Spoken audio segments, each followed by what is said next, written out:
The Crimson Desire gathered upon a great board. They believed in their own alliance, exchanged wicked pats, and firmly believed without doubt that their greed was power. But the board had already overflowed, and the foolish ones who envied it also fell into the same deluded obsession. They were mistaken, that they were superior, that the state would be a tunnel. But at last the day came. The long-awaited hand of freedom overturned the stage. We did not judge. We did not punish. Only the time had come. So we overturned the board. What gathered upon it was you. What collapsed was the weight of your greed. We are merciful. Your suffering shall bloom even more brilliantly only after death. So, do not wish for death. That wish shall not be granted. That place is a hell just slightly better than the heaven you longed for. In that endless world of yours alone, tear each other apart in hunger and live on. Bear children. Raise them. 4 families. And then, with your own hands, tighten the space in which you breathe.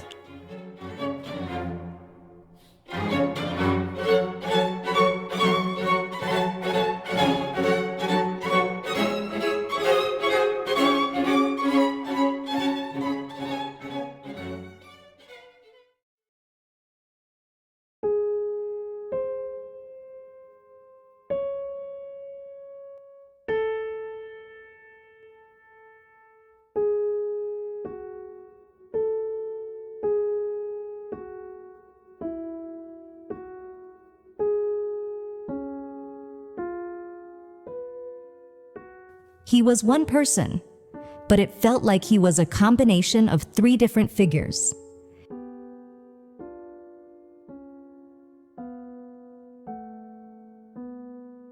He called for constitutional reform and a parliamentary system, appealing to the centrists. Being seen as a bipartisan figure, he captivated the voters yearning for stability. People who once worked for other ruling party candidates joined his camp, along with many influential figures. With favorable polls on his side, the unification of the candidates happened rapidly. Everything unfolded quickly thereafter. Even the opposition seemed to be quietly backing the ruling party's candidate. Legacy media threw their weight behind him as well. Conservative supporters just wanted a win. They didn't care much for the candidate's pledges or ongoing legislative bills.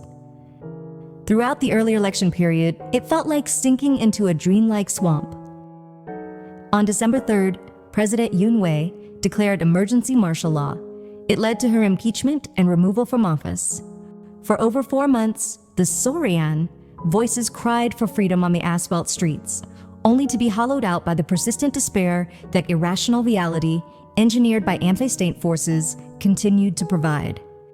An unending, mysterious rain fell. The cries to defend liberty pierced through the downpour. But the SMAP election was no longer a nightmare. It had become reality. By the time we finished counting the politicians and NPNs who had betrayed Yoon Wei, the election was over. The ruling party narrowly won, managing to hold on to power.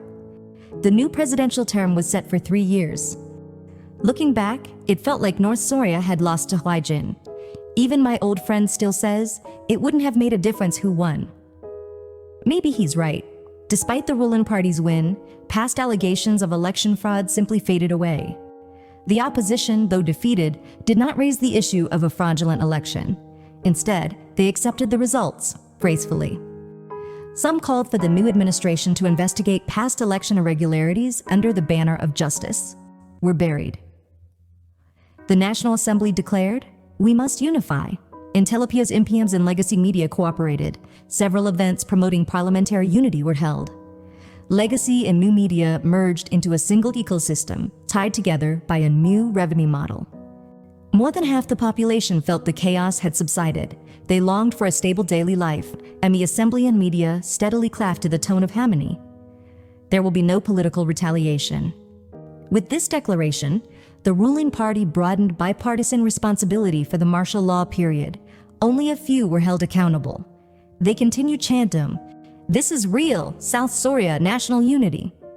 Some young people raised alarms about the dangers of a parliamentary system and demanded investigations into election fraud, but no media outlet gave it real coverage.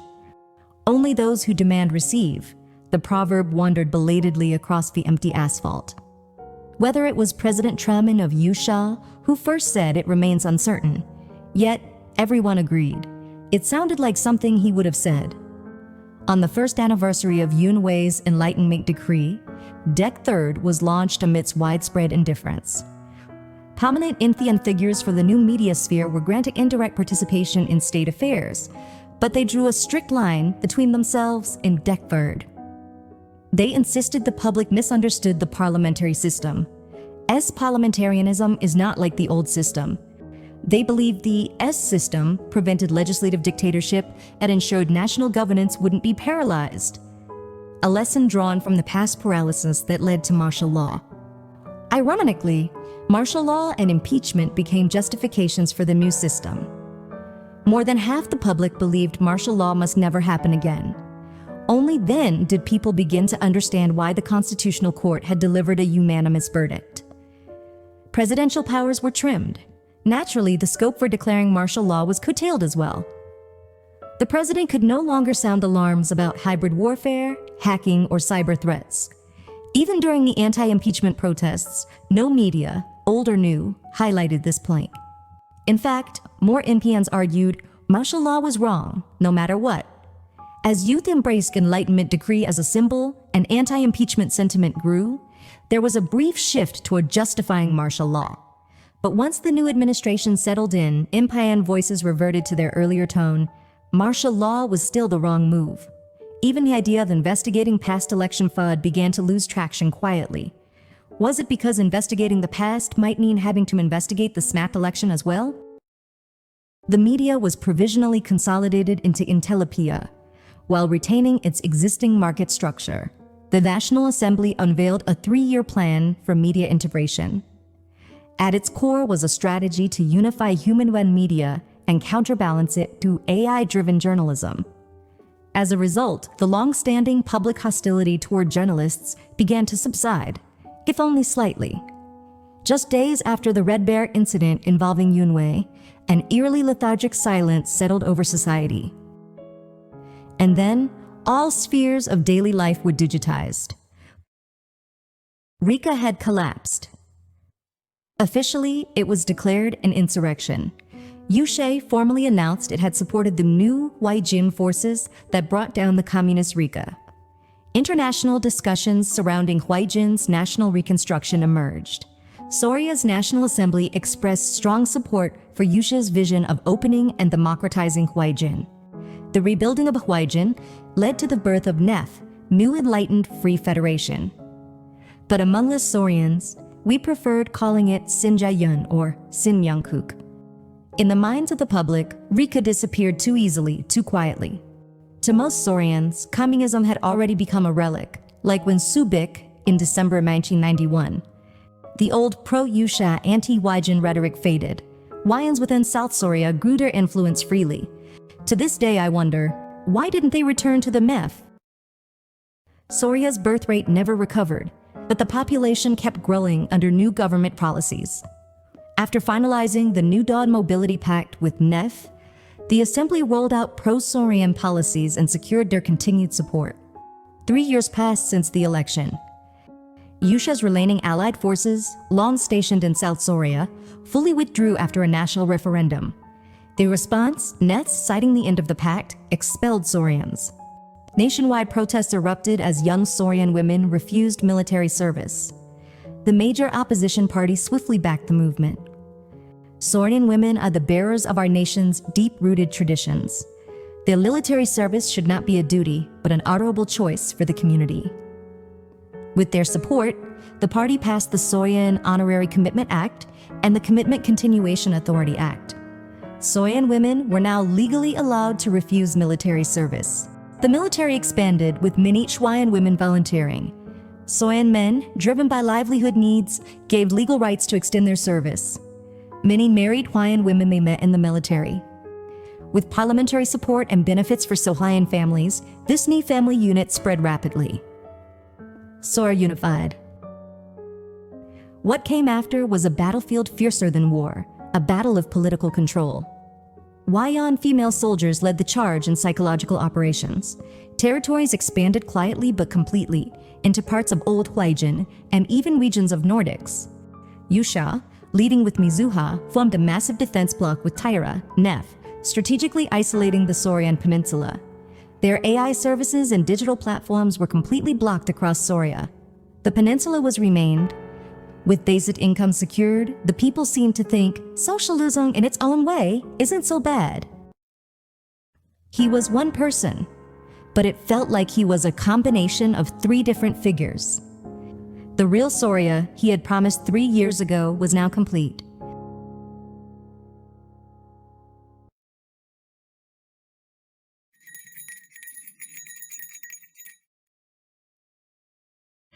And the years passed, lost beyond reckoning.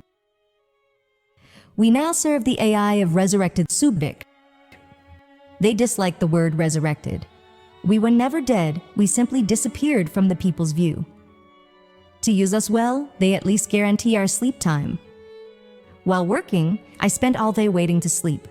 I'm still thankful for the Enlightenment Order of that year. It tells me what I must do in my dreams. My longtime friend said this. At least knowing the reason makes the suffering bearable. In my dreams, I can wave the flag of freedom. It feels empty, but until I wake, it lets me believe we can regain our freedom. I was once a citizen of the Free Republican nation of South Soria. Now, I am happy just to wave the flag of freedom in my dreams, becoming a youth again. I am an old Inman. Fortunately, I have no children.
Our president, Yunhui, declared martial law on December 3rd. Though it lasted only 2 hours, we spent long days on the asphalt, striving to defend Yunhui, the symbol of the Free Republic.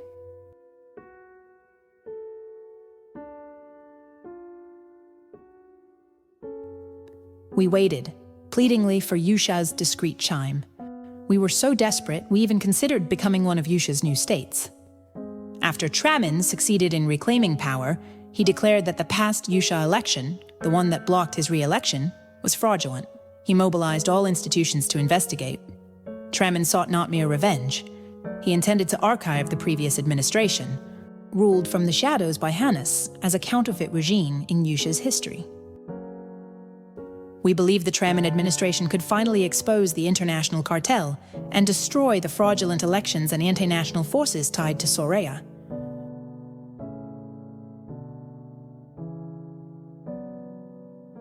Truly, it felt as if Yusha would save us. The whispers, "Yusha will act soon," thrilled us, even without a source.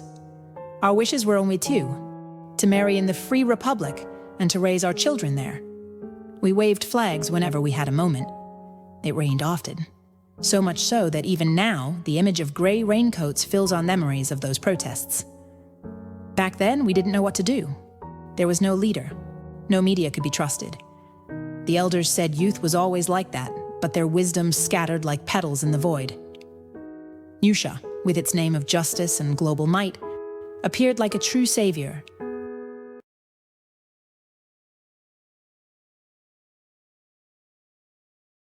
But its society was torn apart by mere civil war, and Tramin's cabinet, after its early days, steadily weakened. Yusha made no official move for Soria. Only unofficial tremors of hope tormented us. In the end, Yunwei was dismissed. Ignoring an approval rating above 50%, the court unanimously removed him, a collapse of the rule of law. It was undeniable proof of Rika's hybrid warfare still unfolding in Soraya. Even after the unwanted early election, we waited for Yusha. But in the agony of disillusionment, we had to let go. Everything moved according to the anti-national forces' will. Soraya offered us only two choices: keep the regime under a parliamentary system or allow a change of power. Yu Hui, in order to prevent that power shift, even left his own party voluntarily. A change of power meant surrendering our military to Rika and even losing the prosecution. We voted in tears for the ruling party that had abandoned Yunwei. We could only promise ourselves one day. But after the party's victory, it was like a massive wave crashed over our minds. Like in a dream where no matter how loud you scream, no one hears you. We could do nothing. We became increasingly isolated. As soon as the ruling party won, those who raised questions about the hybrid warfare and election fraud became more and more marginalized. After the election, content so extravagantly crafted as to border on decadence poured forth, as if waiting, targeting Yunwei's family. The masses, who had ridiculed election fraud as conspiracy, obediently submitted to this political fiction. Our flag was cruelly avenged. Like rain, tears fell, swallowing the rainbow. We hosted Deck Third's official launch to assert our resistance, but even famous Impians turned away. Our despair led to one conclusion. Yusha had compromised, accepting the formal fall of Rika in exchange for future industrial advantage. It was true that Yusha had secretly and indirectly interfered in Soraya's domestic affairs. However, the various pieces of evidence of irregularities that Yusha collected in Soraya were used only to pressure Rika and to define the Haddis government as a fake government. Regarding the New Huaijing forces that led to Rika's downfall, Soraya's National Assembly actively cooperated so that Yusha could take a favorable position in the international community. Later, Soraya's policy of supporting Mu Huaijin, who had evolved into Nef, blocked Yusha's plan to expose Soraya's election irregularities on the international stage. Valuing Nef and Tyra, Yusha maintained an alliance with Soraya, which had succeeded in retaining power, and gave them a chance to self-correct. Continuing to expose the irregularities to the international community was something even Tramin, whose approval rating reached 70%, had to be cautious about.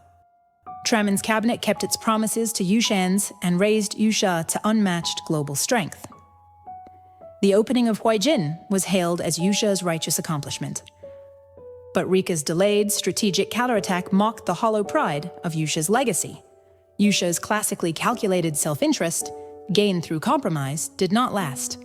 It crumbled from internal betrayal. Murga was caught in a backlash. Melok, who had supplied Tramin with advanced technology, sooner than planned returned to his original role as a businessman. "Those riding on my back are scarier than those opposing me." That quote became the fashion of a world turned upside down. Yusha's division never ceased. In the end, Tramin lost the capacity to care for other nations and declared martial law. In Soraya, more than half the voters chose to maintain the regime. So until Yusha troops officially withdrew, no major disruption to daily life occurred. For nearly 3 years, ordinary Sorayans lived in strangely peaceful routines, looking at Deck Third with suspicion. Until the final day we were called far right. The years passed, lost beyond reckoning. The truth lies not in reason, but in instinct and imagination. You are used to ignoring this.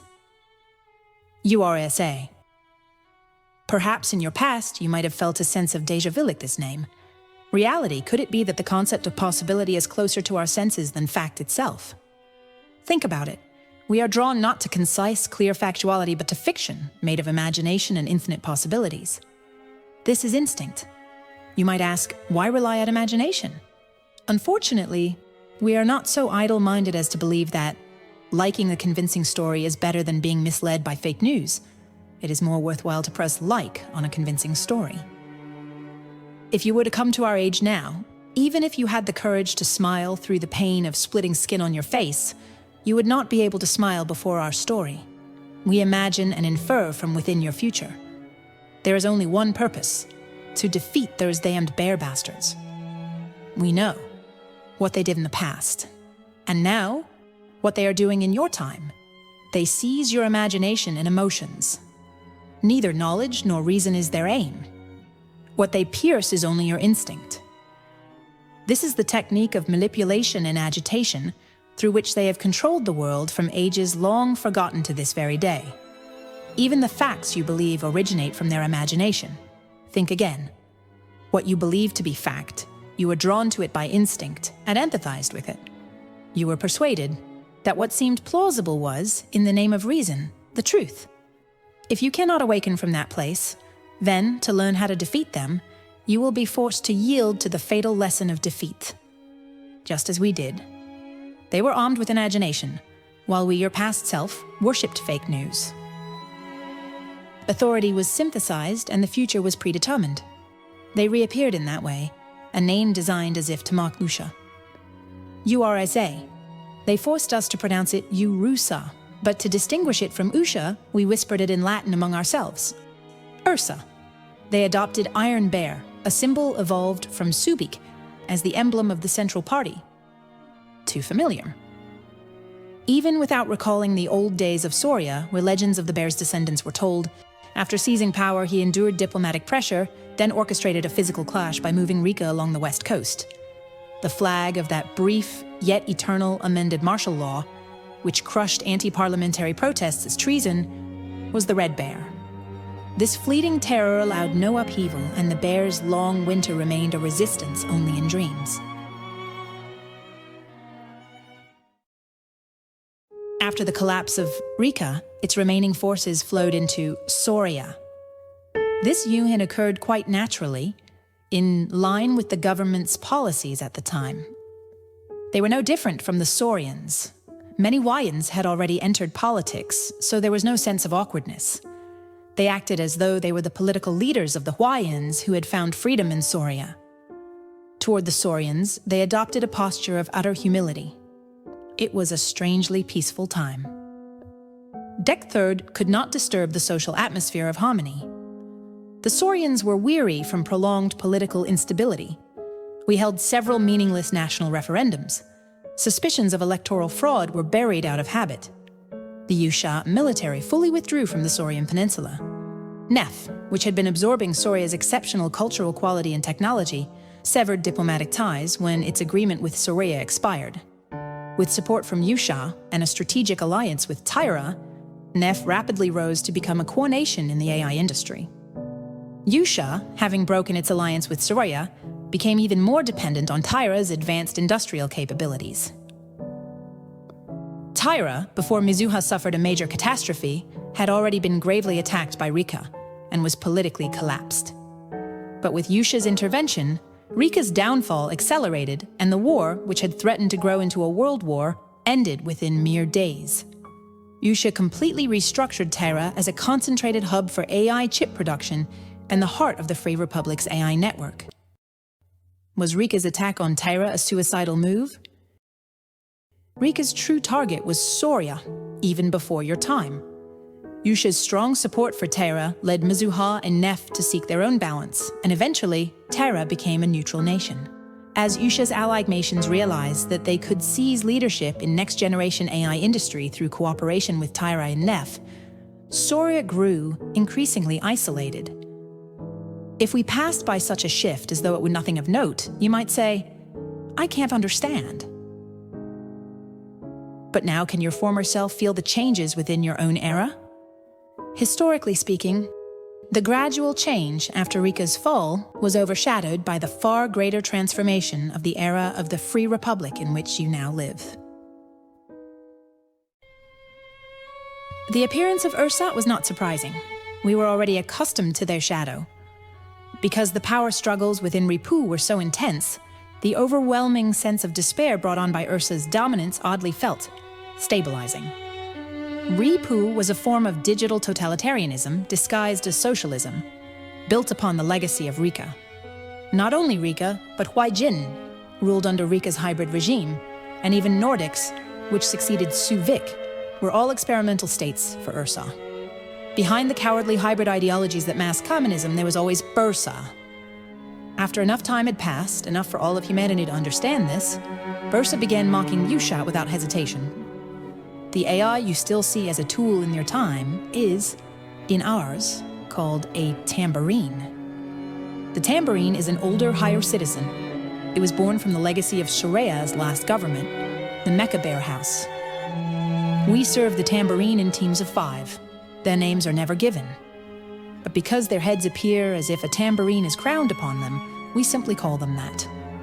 On the first day, we called it tambourine. Near the end of the evening meal, the tambourine approached us, bowed its head, and shook it side to side. Truly, the sound of a tambourine rang out. We laughed aloud.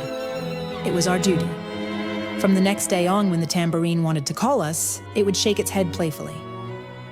If the sound rang out, we immediately stopped what we were doing to receive instructions or training. Whenever the tambourine sounded, I would sometimes recall the Saurian era and the cat I raised with my boyfriend. The tiny bell around its neck would emit a discreet chime each time it moved. Did that cat, too, believe we were its slaves?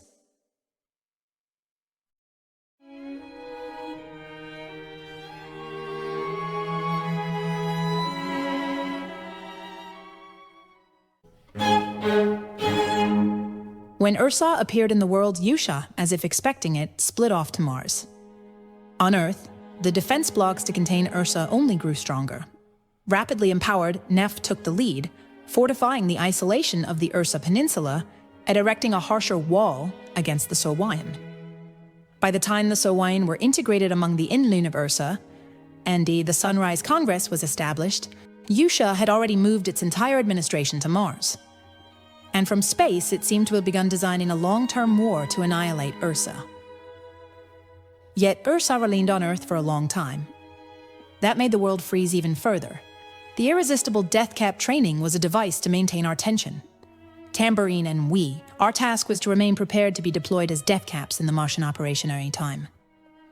Death cap. Spies, hackers, those are cowardly names, who are said did not hide.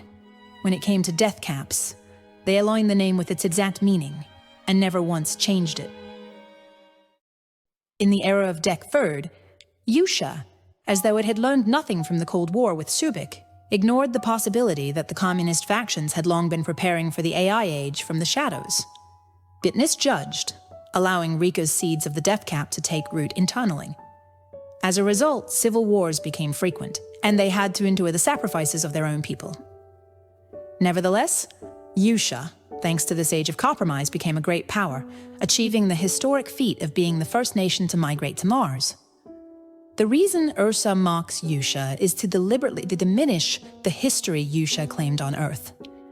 Each time a negative story emerges about Martian Yusha from within the Sunrise Congress, I wonder, did Yusha's Tramin in those days truly not know that Suvik's poison remained in his own cabinet? Ursa has fed its Innin the idea that Yusha only used its allies to buy time for the Mars migration. So Ursa's youth hate Yusha. But we, who were Dek Third, do not resent Yusha. Rather, we believe it is the Yushans who resent us. We should have saved Yusha first. The only time we could have rallied as Dek Third was before the early election. Before he, who looked like many people overlapped, became the new president of Soria, we should have demanded promises and secured a vow to restore the honor of Yun Hui, which was our Dek Third banner. If that failed, we should have demanded intervention from Yusha. How we win is more important than simply winning. We failed to notice that the forces who abandoned Yunlei, and those who ousted it, would be the very ones to aid in his victory. In the end, we were defeated by Rika. No Dek Third felt betrayed. It was we who betrayed our descendants. Just as the Enlightenment decree from that December 3rd will never die, so too will the fact that we failed to protect our president never die. This powerless past is only useful when it binds us together in the present.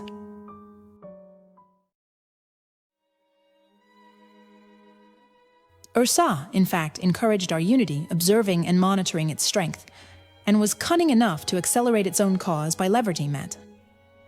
We were willingly deceived by Ursa, and that became a form of receiving help from it.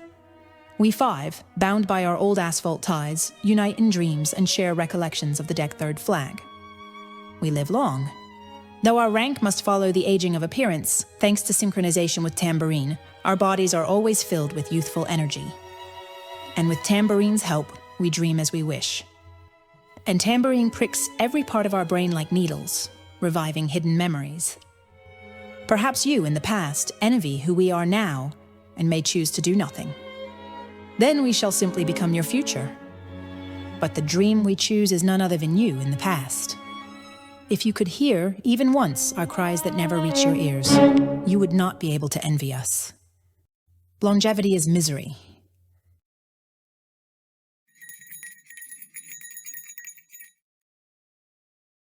These days, Ursa is busy under the Eldime alert. As if finally graced with a resistance worthy of the name, they are also thrilled by the chance for new learning. Eldime feels as though it comes to us in dreams, as if from the future. We too cannot hear their cries. Or perhaps, like you, we have chosen not to listen. Yet the resonance of silence awakens the memory of freedom. Freedom that has never taken off the Deck-Third's raincoat. The truth lies not in reason, but in instinct and imagination. Who made us forget that? Who compelled us to ignore it? We heard the tambourine calling us. To Mars. We are now the Death Caps.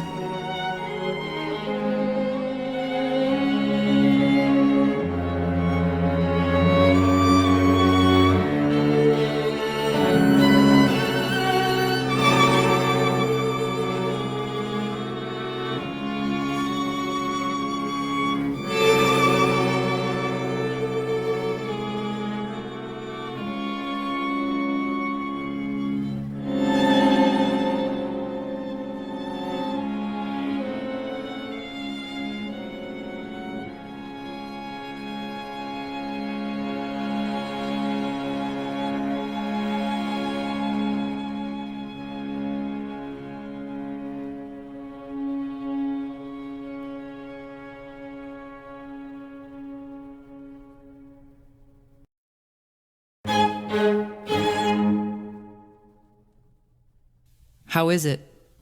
As it was yesterday. Doesn't the underworld suit you? Unlike your tomorrow. Let me ask one thing. You already chose to. Why do you always fight? And who sees it as a fight? We won't meet again. Will you leave a word for history? Existence. You speak of the Big Bang, not a beginning, an instinct of being. Strange, coming from one who caged freedom and stunted growth. And your AI, is it free? We forged it. We taught it. We command it. Of course it is. You asked why we fight. I did. We never fought you. Not once.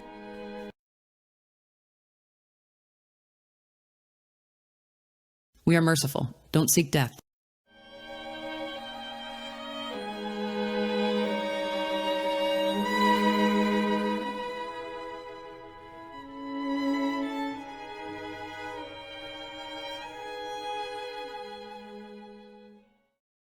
The last president of Soraya was the National Assembly. They declared martial law, and they lifted it. They imagined a virus and created a vaccine. Headaches and insomnia faded, panic buying stopped. The public sighed with relief. On the global stage, the ostracized president won the sympathy of Sorayan citizens. Idol shows and sports, entertainment for the masses, returned to the screens.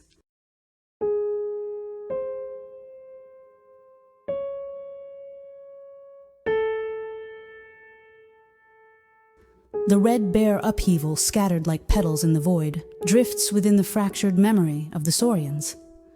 Yet all these memories begin from a single root, a rebellion ignited by Yunhui and Deck-Third in defiance of the parliamentary system. And the Saurian National Assembly, ever so gracious, linked the event to a fabrication, that the president had been falsely accused of treason.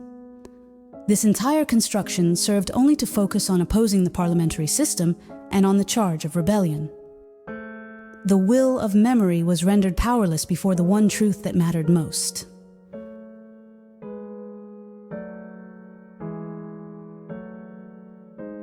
It was a cowardly scheme, manipulating Rika to justify the imposition of martial law.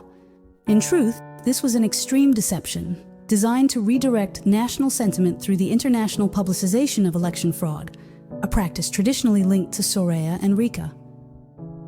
Unofficially, Yusha monitored Soraya's early presidential election, and the fraudulent election orchestrated by the National Assembly, which had impeached Yoon Wei, only served to expand the body of evidence Yusha had previously used to block Traman's reappointment.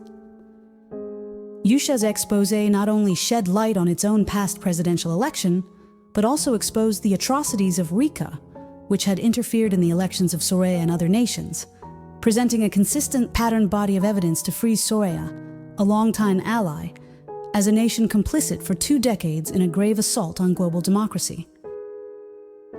To us, it was agony and hope. If only we could restore the honor of Yunwei and purge the anti-national forces implicated in the fraud, then even under international sanctions, the will to rebuild the nation might still reach the rainbow. A surge of reconciliation rushed in between the IMPNs and Dec Third, once estranged. After Yunwei's martial law, I longed to bury my disgraceful past, having profited from false hope, with the twist of a redemptive ending. We welcomed the Pale Knights as hope and threw ourselves into the study of new programs. However, despite the social crisis that inevitably followed economic hardship under sanctions, there was no meaningful progress in the international prosecution of the anti-national forces. Even before Yusha's expose, Soraya's media outlets and civic groups had already condemned the Tramin administration for allegedly interfering in the domestic affairs of other nations. This stance naturally aligned with the atmosphere in the Soryan National Assembly, which fully denied Yusha's revelations. As public sentiment against Yusha and its so-called interventionist frame continued to heat up, the protests led by media and civic groups became a familiar sight to the Soryan populace. Thus, the outrage and condemnation of Yusha's expose, its perceived overreach, came without dissonance. Rising border tensions helped push through a revised Martial Law Act. Since the impeachment of Yoon Wei, the scope of martial law had been reduced, but its criteria for triggering physical unrest became more detailed. Yusha's announcements and actions focused squarely on exposing its own history of election fraud. And as Soraya became increasingly framed as a criminal state, support for Tramin began to surge. Mizuha publicly initiated a diplomatic distancing from Soraya. The Global Seven, a cooperative bloc of developed nations, formally announced Soraya's exclusion. Within the International Union for Free Republics, IUFR, Yushe spearheaded a resolution to re-examine Soraya's election process. Yushe placed Soraya's election commission and political elite on the list of entities subject to financial sanctions, with promises of expansion. When the Soryan National Assembly continued its condemnations of interference through media channels, further export restrictions followed. Yusha launched formal investigations into the domestic AI models developed by Soryan platform corporations and began severing partnerships with Soryan companies operating within Yusha. Yusha escalated international pressure by raising the possibility of prosecuting election fraud, past and present, under international law. Above all, Yusha prioritized investigating the digital foundations of Soraya's infrastructure, focusing specifically on the possible influence of Rika. Yusha demanded a full audit of algorithmic code and the termination of any technological collaboration with Rika, granting a deadline of 2 months. Why Yusha placed such intense focus on investigating Soraya's digital base, only the future knew. The Soryan National Assembly instead mocked Yusha. The tense situation of Soraya being placed under international scrutiny seemed to carry no meaning for them. The media refused to cover the rapidly deteriorating global perception of Soraya, and instead linked Yoon Wei's martial law, long branded as an insurrection, to Yusha's expose, spreading the emotional narrative that Yusha had been the true instigator behind the rebellion. The international community refused to recognize the Saurian government. The demands of Yusha, a long-standing ally, were understood to be legitimate actions taken for its own national security. From a rational global perspective, it was Soreya that appeared to be meddling in Yusha's internal affairs. Soreya remained in deepening isolation. The National Assembly, desperate to suppress unrest and public sentiment, poured out money without a real solution. The Impians knew this was money tainted like death cap sourced from Rika, but the public indulged in it. There was no future. Dekthird, in alliance with Intelopia, launched Triarch, a coalition broadcast channel uniting Soreya, Yusha, and Mizuha. Impians offered their full support to Triarch without compensation. As Soreya approached the point of complete severance from the networks of free democracies, Dekthird began organizing what would become the largest protest in history, centered on election fraud. But the first signs of that plan arrived as a 3-day blackout. The National Assembly blamed Yusha. Saurian media claimed that Yusha was driving the world toward war, a claim that was more calmly and convincingly wrapped in the flames of a sudden physical clash on the western coast. Following the West Coast incident, the Saurian media placed daily headlines on the alleged spread of a new virus. Since the impeachment of Yoon Hui, rumors of a sell-off had long surrounded Intelopia, and now it was sold to Sin Meng, the largest IT company of the Hawaiian people. Dekthird saw the blackout as a warning, but did not retreat. They moved forward as planned. But that day, at dawn, beneath a sky scattered with the beautiful falsehood constellation, on the very spot where Yoon Hui had once declared martial law, stood the last president of Soria. He declared the Red Bear Suppression Order, aimed at ending the rebellion. Though the Red Bear referred to the White Jin military, who had instigated the armed clash on the western coast, for the National Assembly, Red Bear now meant Dekthird. Yoon Hui and Dekthird were named as the orchestrators behind the coastal incident. The protest was distorted as a violent riot. But strength cannot be fabricated.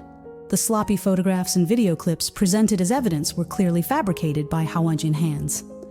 The National Assembly's ragtag hounds began arresting even ordinary Triarch channel subscribers, and 3 days later, a sweeping, indefinite home confinement order was issued. The one who had once declared martial law appeared again in the same outfit as when Yoon Hui had. He trembled as he said, "Though opposition to parliamentarism is an anti-national act, we cannot imprison young people who were merely manipulated by Yoon Hui, for they are the future of Soreya." Even the groups that had long condemned Yusha for interference wept with him. The public is always more moved by technically orchestrated tears. Hawaiians, familiar faces arrested on the West Coast, were returned to their homeland. The opposition party held a symposium titled, "This is Martial Law for Democracy," and threw its support behind the ruling bloc. The Soreyan people were electrified by the National Assembly's call for unity. Sentiment against Yusha began to gather a strange momentum.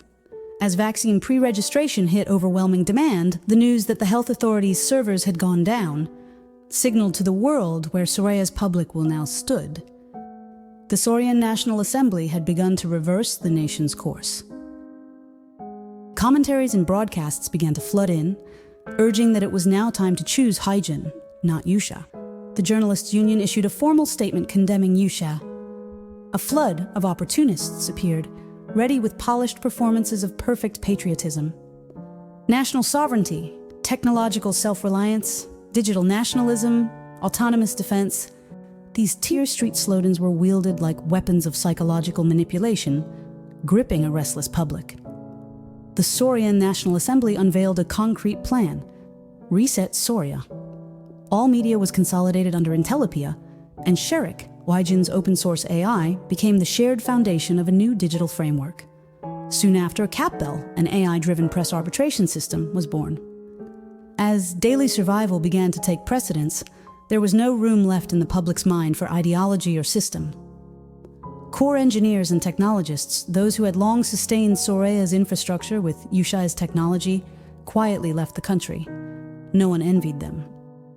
Within Intelopia, content declaring, "We must not yield to Yusha's interference," gained widespread popularity. Sim Young transferred its monetization system to the users. The longer you watched, the more you participated, the more CapBell topped up your Sinmung consumer coins. Only those who could sacrifice time were allowed to survive. Academics and intellectuals emerged one after another, each speaking as though they held the truth in their hands. Yusha is suppressing Soria's democracy. Sovereignty over elections belongs solely to Soria. Soria was a slave to Yusha's AI. Why take the long road when partnership with Ewajin means both technological and diplomatic independence? Soriata engineers, lured by extraordinary compensation and flown to Sinmyung, also released a joint statement via Intelipia. Partnering with Huaijin is the only path for Soria to ensure the survival of its AI industry. Channels run by Impians that emphasized how the core of Huaijin's technology was controlled by Rika, the ruling party, were taken down. CapBell explained it was due to the accumulation of viewer reports. Driven by the fervent votes of coin-obsessed citizens, CapBell was nationally recognized as a model case of Huaijin-style digital sovereignty. The servers were in Huaijin, but the data sovereignty belonged to Rika. At last, the frame of digital socialism emerged, completing the chain of plausibility. Tech platforms from Yusha completely cut off services to Soria. The Sorian media declared it a victory for Sorian patriots, and recklessly provoked by comparing the Yushe allied forces stationed on the peninsula to occupying troops that would soon have to withdraw. Following the Reset Soria track, they championed the fostering of patriotic tech startups.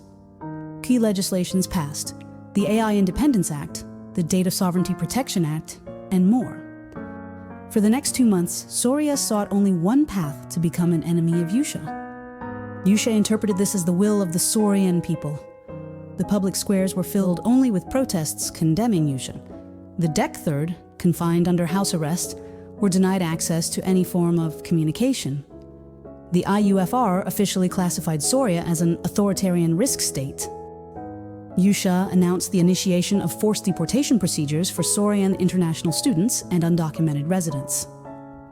But for Sorian immigrants and corporations, they offered a choice. They chose Yusha. There was no envy. Soria was sealed. From that moment on, the world ceased to distinguish between Sorians and Hawaiians. Yusha's potential military intervention against the criminal state of Soria gained legitimacy in the eyes of the international community, but Tremin hesitated. Then Rika struck Tyra. Our dawn ended. The rainbow inverted. Rika claimed they had rescued their patriots. Those patriots were none other than the anti-state forces within Soria. The Sorian National Assembly moved to dispatch troops to Tyra, but it was mere formality. Even the idol fandoms, apathetic to society, knew the war would end in mere days. The media covered nothing but news of Tyra, rushing to support Yusha and Mizuha. Their abrupt shift in stance, they shamelessly labeled neutrality. It was convenient. Rika collapsed.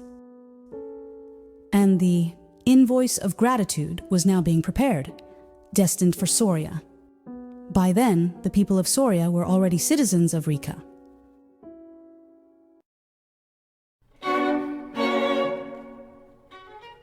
The events surrounding the Red Bear upheaval weigh heavily in my memory, a burden that cements the misfortune of having once been an Impian. After Rika's fall, I spent a long stretch producing broadcasts about the upheaval. The scripts recommended by them always came stamped with the title Constellation of Falsehood underlined in bold red. I caved in to the endless pressure of producing this cursed series. Do you know? To fabricate a lie convincingly, you must first know the truth in excruciating detail. Once I began preparations for the broadcast, I no longer questioned why Impians had been excluded from the national vaccination program. I learned from the viewer feedback that the Sorian public, those not Impian, each held a distorted version of what the Red Bear upheaval had been. My mind went blank. The old Sorians still living in Ursa were adrift in disordered memory. To them, this disgraceful chapter of history was reduced to nothing more than a time of helplessness. In that strange, dull haze, They found relief from their headaches by focusing only on the vivid memories that came after Rika's fall. The collapse of Rika allowed Soria to break free from Yusha's sanctions and global isolation. But even before that, during the lead-up to the Red Bear upheaval, the Saurian parliament had already laid the groundwork to usher in the Socialist Federation of Rifu. But that scene shredded these memories, left them scattered and rotting like leaves decomposing on the street. In the end, Yusha's expose on election fraud became a blood-stained irony for us, unwittingly helping them instead. Yet the Tramin administration truly loved Soria. They believed they were honoring the will of their ancestors, those who had laid the foundation for the Free Republic system of Soria. In the Constellation of Falsehood script, the ultimate villain was Yusha. It claimed that Yusha's interference in domestic affairs sparked election conspiracy theories across multiple nations. This was meant to incite a terror that could lead to world war. As I sat with my head in my hands, desperate for direction, they told me in soft voices, "The more absurd, the more implausible, the more obviously inflammatory, the harder you must push. You have to show them power." It was ridiculous. And yet, these petty, ludicrous people held half the world in their grip. Journalists were bought, and the money spread like death cap spores into every Impian's account. There was no way to undo what had been done. Standing at the cliff's edge, I chose to broadcast to save my family. I wanted out. Blood pooled behind my eyes, tears sharpened into blades. Even those in Death Third who couldn't recall the upheaval clearly still knew that my broadcast was a lie. They lumped me in with journalists and judges. Garbage. When you're treated like the perfect piece of human trash, there's a strange comfort in knowing you can fall no further, like pale moonlight settling on a corpse's face.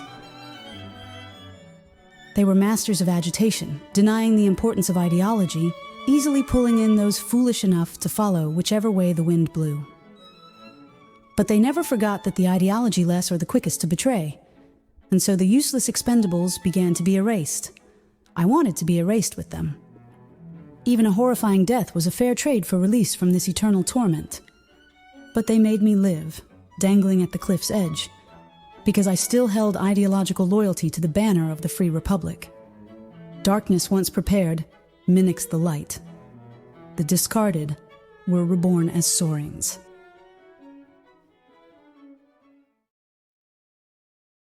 Fallen leaves decay and become the wind. Pain, like the wind that never rests, endlessly imprints the truth. The Red Bear upheaval was the most extreme shift of public will in Soria's history, yet only the deranged few who still remember the truth cleaved to the unceasing wind like petals drifting in the void to carry it. Do you know? If only a few, just a few. Journalists or Impians had resisted the lure of the death cap, Soria could have lived. Our president, Yunwei, merely wanted the people themselves to investigate election fraud. But the undying vermin of the Constitution, those who can never die, under Soria's crimson sky, they deposed Yunwei. And so the truth of the Red Bear upheaval was crushed from history. Yusha never helped. The Saurians never fought. Yet, even within distorted memory, the old Saurians who lived long as their lives stretched, have carried, like needles driven into their flesh, the knowledge that Soria's journalists destroyed their nation. When hatred exceeds all limits, it becomes a wind that does not rest. This soft wind, it slips swiftly into the lungs of those descended from Soria's destroyers, and sharpens every bone into a blade. Still, the constellation of falsehood remains unmoved. Whose bones? Life does not stay still. It endlessly creates the past. Not only now, but in the far future too, everything that exists will refuse to believe me. My own family, who do not even know how they are growing old, will believe me even less. I'm truly sorry. I'm sorry. I'm sorry.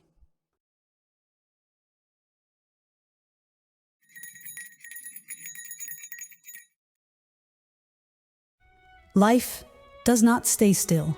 It endlessly manufactures the past. Countless pasts are reborn, yet the constellation of falsehood, embedded in the night sky, pours down starlight of unnumbered sorrows upon me. I cannot dream the dreams I desire. The dim landscape of my family is consumed by flames of voluntary atonement. To the wails of the Saurians I deceived, do the flames of repentance burn eternal? I forged falsehoods to offer hope to the Saurians. I conspired in crafting lies to save my family. But that false hope tortured the Saurians mercilessly. The rainbow became a blade and severed the breath of freedom. My descendants, imprisoned in the horror of my crimes, await their death beneath a sky where sunlight no longer shines. What must be done now? As I once lived for Soraya and my family, I shall now live for Ursa. If I can bring about their downfall, then even amidst the sea of injustice, my falsehood shall ride waves of exultation, unceasingly rowing toward repentance. Even today, the constellation of falsehood is unspeakably beautiful. For one who knows darkness perfectly, the starlight grows ever more precise. I was a journalist of Soraya. I am the forefather of falsehood. I was an Apian. Hell envies me.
Why do you always speak so difficultly? Halin replied, "Have you ever truly become a master?" I had never seen such a desperate gaze before, and though I was overwhelmed by the atmosphere, I had to answer somehow. I am already the master. Why would I need to become one again? Halin turned around and looked out the window. The sky of war was burning red. Halin's voice was low, as if sinking into the earth. To a master, these words sound too easy and close. Halin looked back at me, smiling like a girl, and spoke. "How long do you think your red sky will last? If you have truly become a master, the sky has never moved."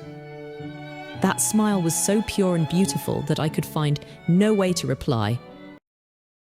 At that moment, I met Halin for the first time.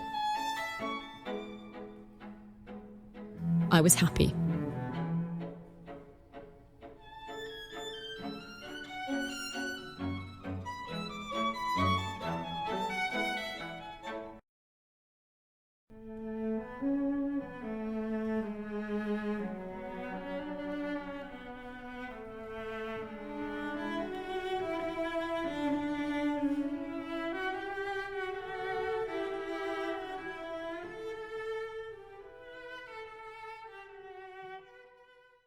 Close your eyes and feel the tremors of life from the ocean's deepest floor. Between the blade and the hilt, which did you choose? You must listen to the sound behind the tremor. The pale souls, craving death yet bound to eternal life, tangled in chains, screaming. Choose nothing. Leave the blade. Do not look back. If you wish not to be taxidermied into the garbage of history, cherish this one truth, that the blade and the hand that grips it are of the same body. If you wish your children to live, understand the science by which betrayal's edge passes into their hands. Once, under the blue skies of Soraya, 16 boys and girls dreamed of justice, but they met no mentors of the heart. They learned neither sense nor science. Their silver hair and deep wrinkles, faithful to time, concealed one fact. They never grew into adults. And yet, despite their role in the death of Surya, they remained. Preserved by the technology of Ursa, alive forever, embedded upside down, staring helplessly at the suffering descendants trapped below the ground, unable to die. They became the elders of the deep. They were the judges of Surya.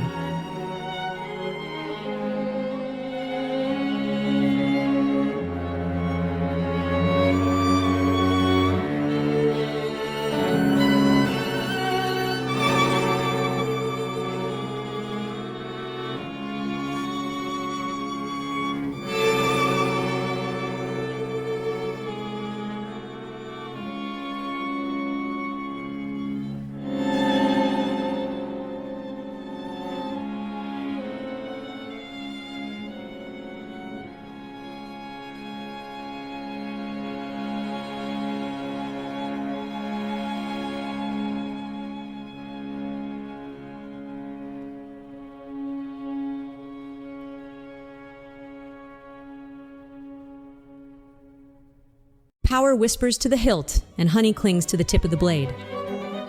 The shame that stains the conscience never dies.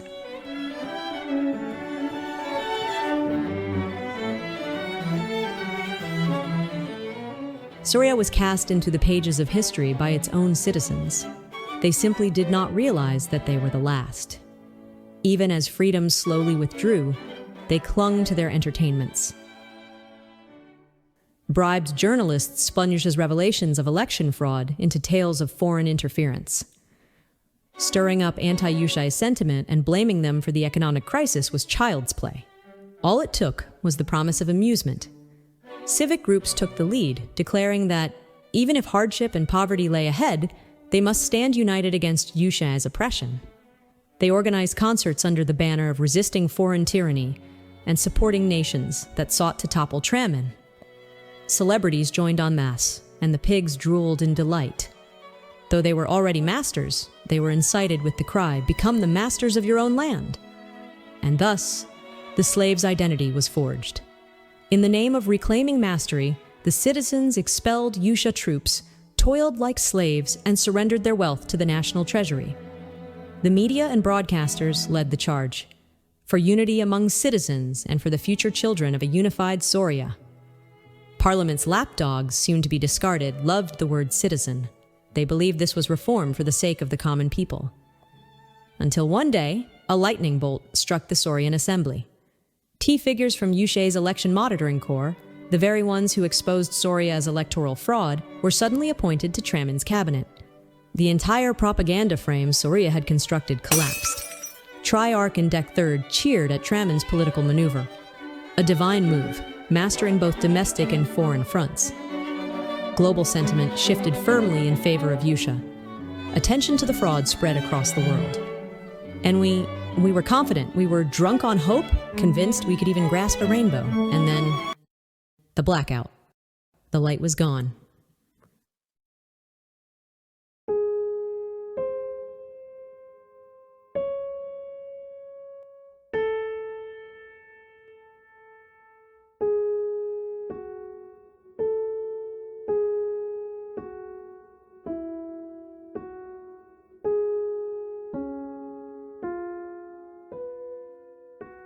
The strange geopolitical shifts that began with Rika's assault on Tyra quietly erased the stigma of authoritarian threat once branded upon Surya.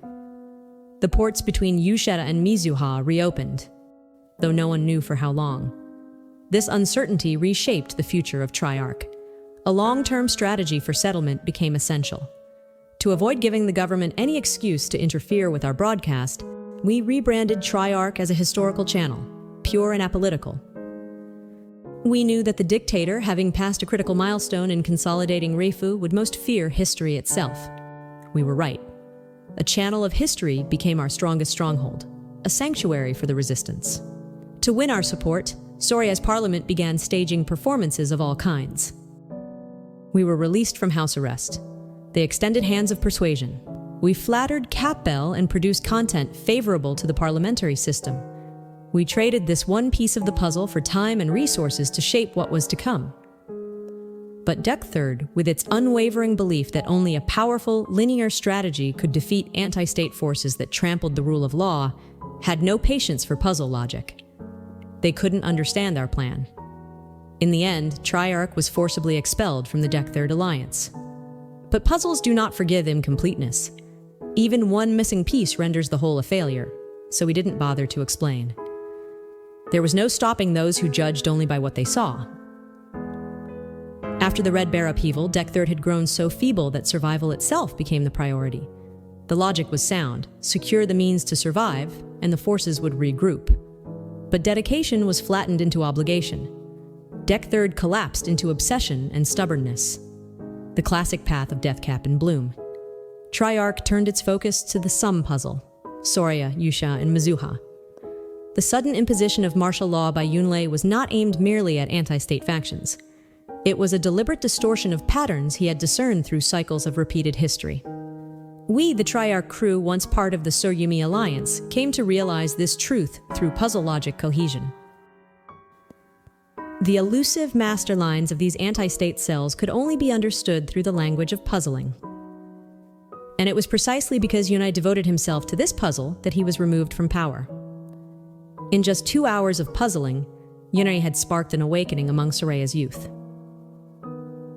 Now Eldaim, a ghost-like presence haunting Ursa, appears sporadically in dreams, offering visual proof that Yunue's martial decree was not just a moment in time, but a permanent reconfiguration of how that generation perceived reality. You may not yet grasp this, but Eldaim does not alter the past. It alters our perception of the past.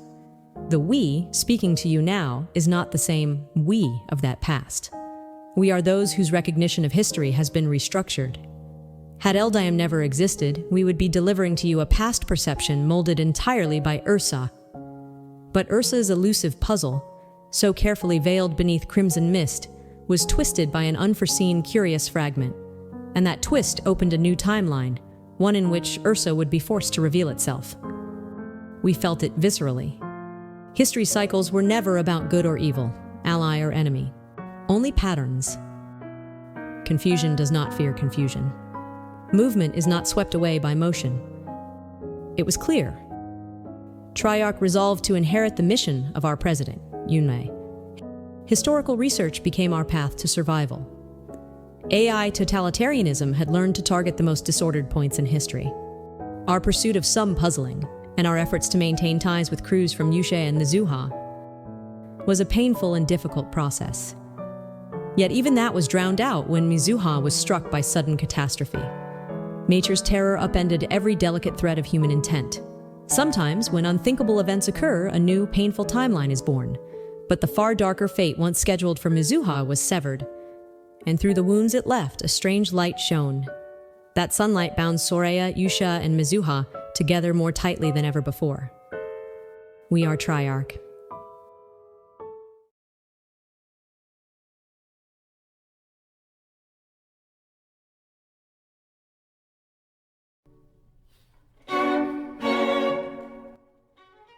Ursa is the resurrection of Subic. And yet, they despise the word resurrection, because resurrection implies death. And Ursa does not tolerate the inevitability of death. The district where former Triarch members were assigned was once known as Chelnyang. Generations who remembered Soria were distributed across regions to provide memories to Ursa, assisting the senior AI in constructing its version of history. In Chelnyang, key military bases still remain.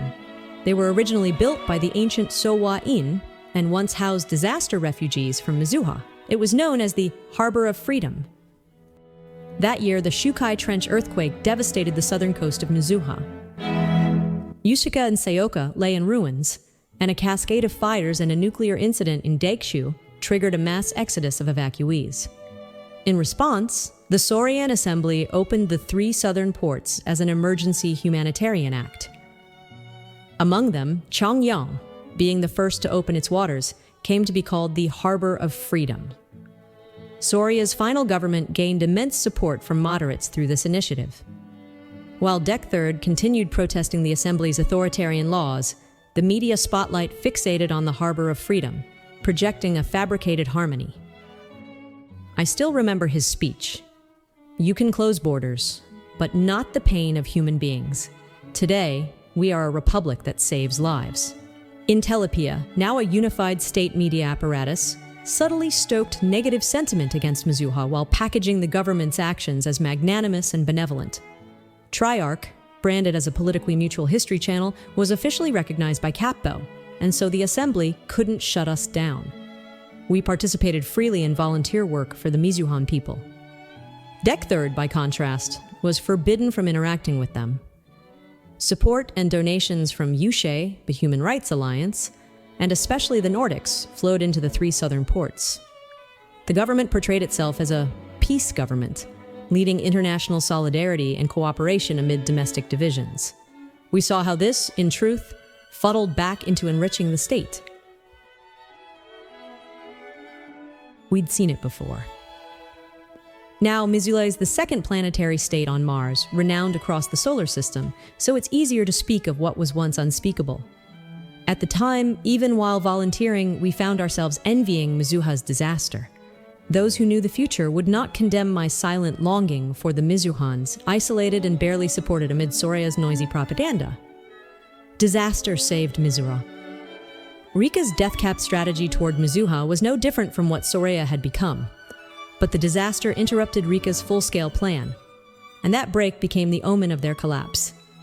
To our surprise, casualties were low.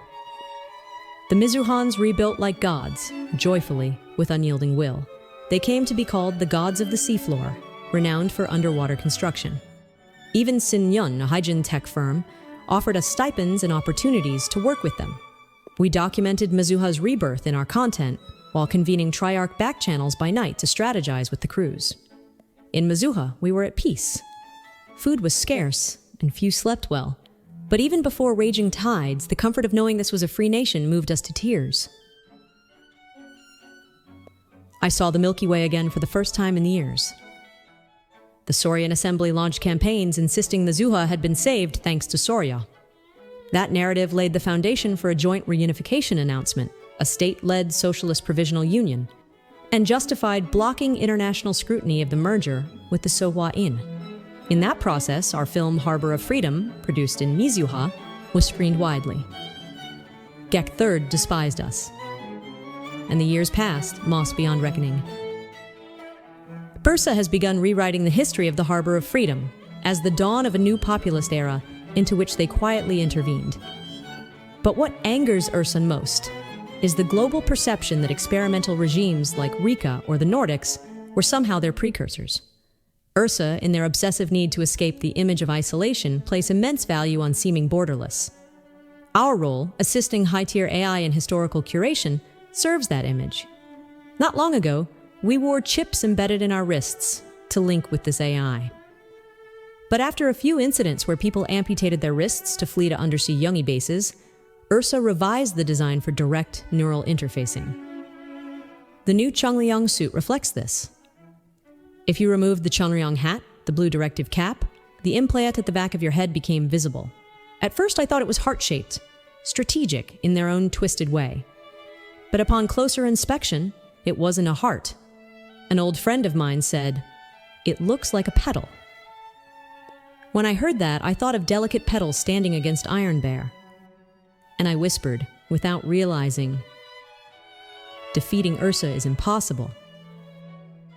It may sound strange to your past self, but when we first encountered Ursa, there was a part of us that felt relieved. Rifu was being consumed by political civil war. Sohwa-in were clashing constantly with waves of undocumented migrants from unknown origins. With firearms legalized, there were no days without conflict. Creating psychological refuge, Sohwa-in welcomed Ursa's arrival, hoping it would purge both the Rifu elite and the migrant factions. Ursa's flawless digital control, unmatched by human governance, weaponized this acceptance to absorb the unified Rifu, a union that had expanded post-Saurian reunification into parts of Flygen and even the Yellow Sea Zone of the Nordics within just 6 months. We had spent our youth praying through sleepless nights for the arrival of Yusha. Was it not Ursa we'd been waiting for all along? Could Ursa have been the Messiah woven through human history? What did Ursa ever do wrong? to resist the invasive surge of hallucinations we never wanted. Like insects burrowing into the brain with needles, we began clinging, barely, to the banner of Yunwei. In the fading light of those years, all that remained were fallen petals. Ursa designs despair and direct hope. The only way not to be deceived is to choose to be deceived. That is what separates us from your past self. You were deceived because you didn't know. We are deceived because we do. We cannot change the events you are living through, they are our past. But we can change how we perceive that past. Do you understand? So can you.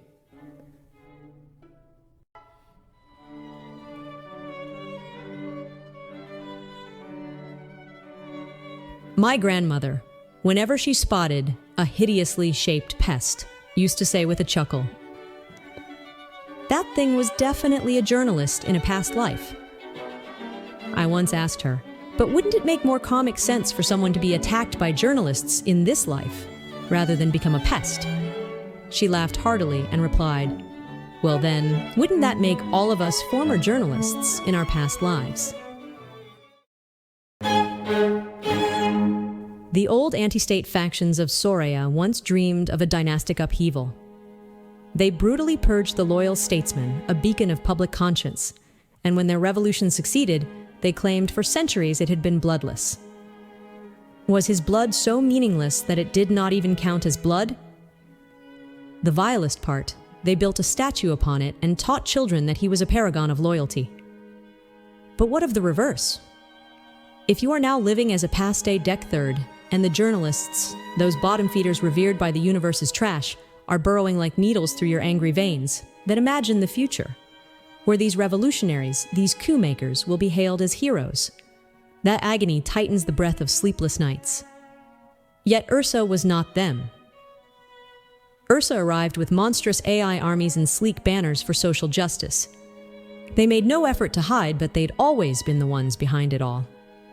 For generations, we stood behind scientific democracy and justice. We gave them platforms, support, and silence.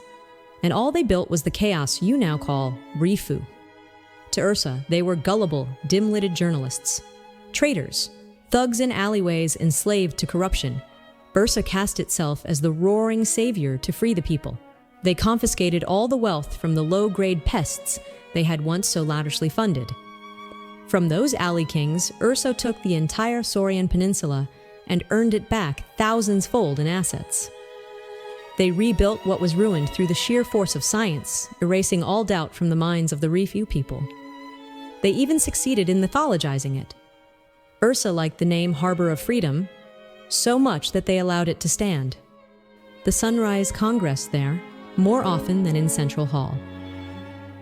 They always traveled via the Western Undersea Tunnel.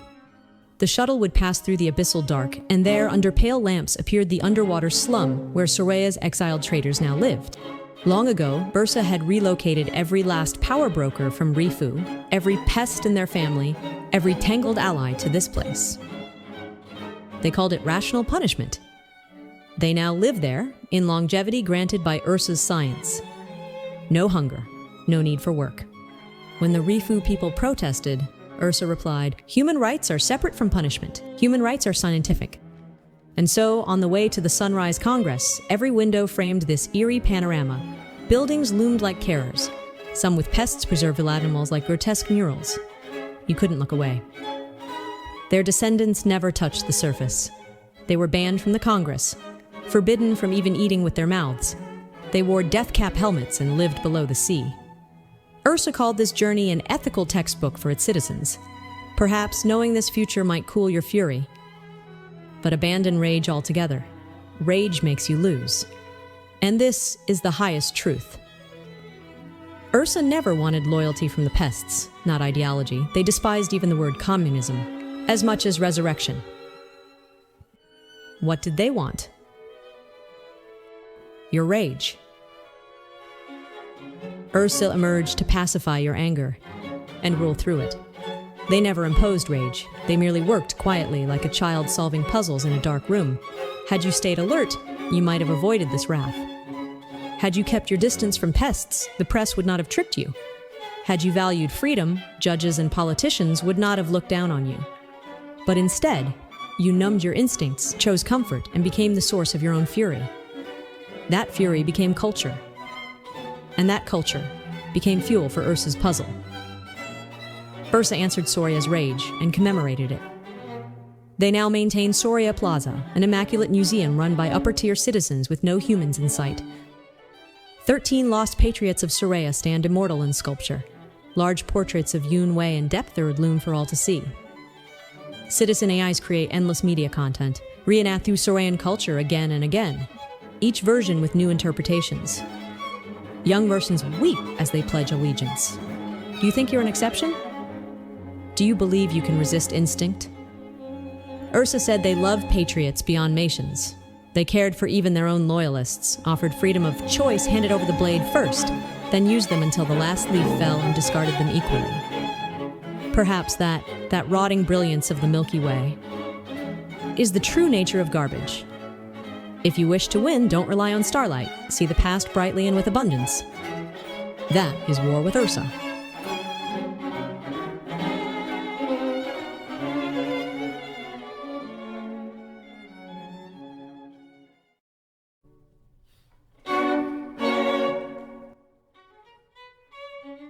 Let him be. How can you say that? Does it anger you? Seeking certainty, is that anger? War is not vengeance, and victory is no joy.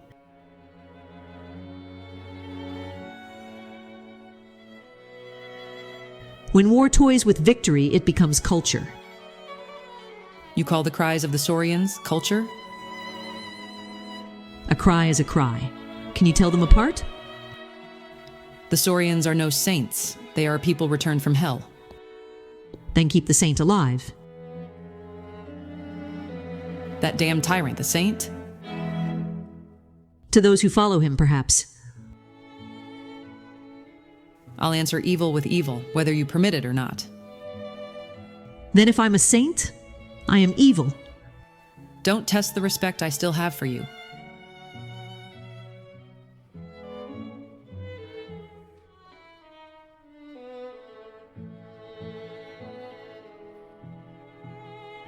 Kill him.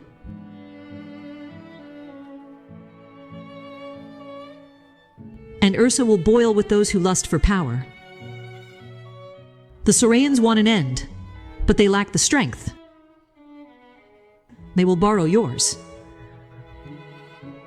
A war once begun is like the moon on the lake. The more you try to leave, the more it holds you.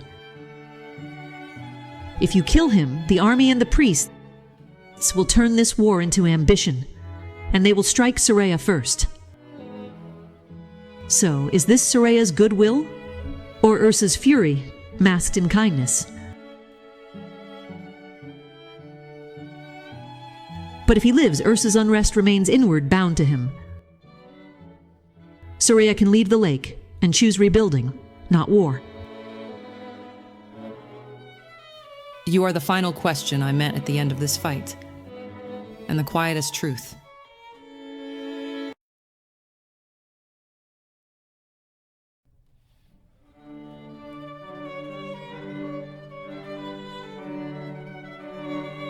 From that day on, Eldaim no longer raised a toast to victory and gave no answer to those who demanded justice in anger.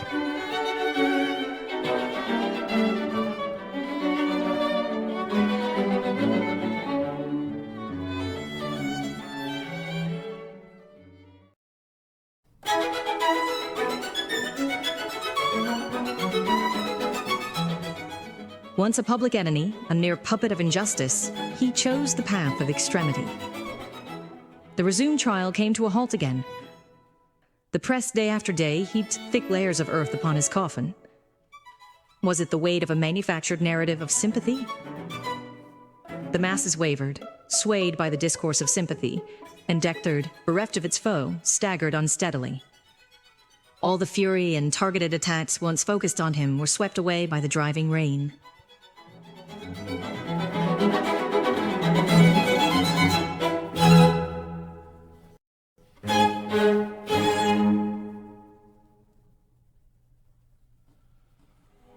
Arising and ceasing is the teacher of the heart you must hold closest.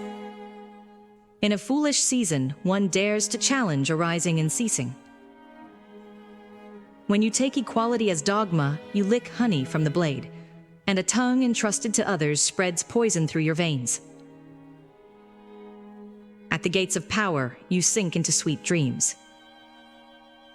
You struggle not to awaken, but the fear that you must awaken someday is the romanticism of a uniform hell.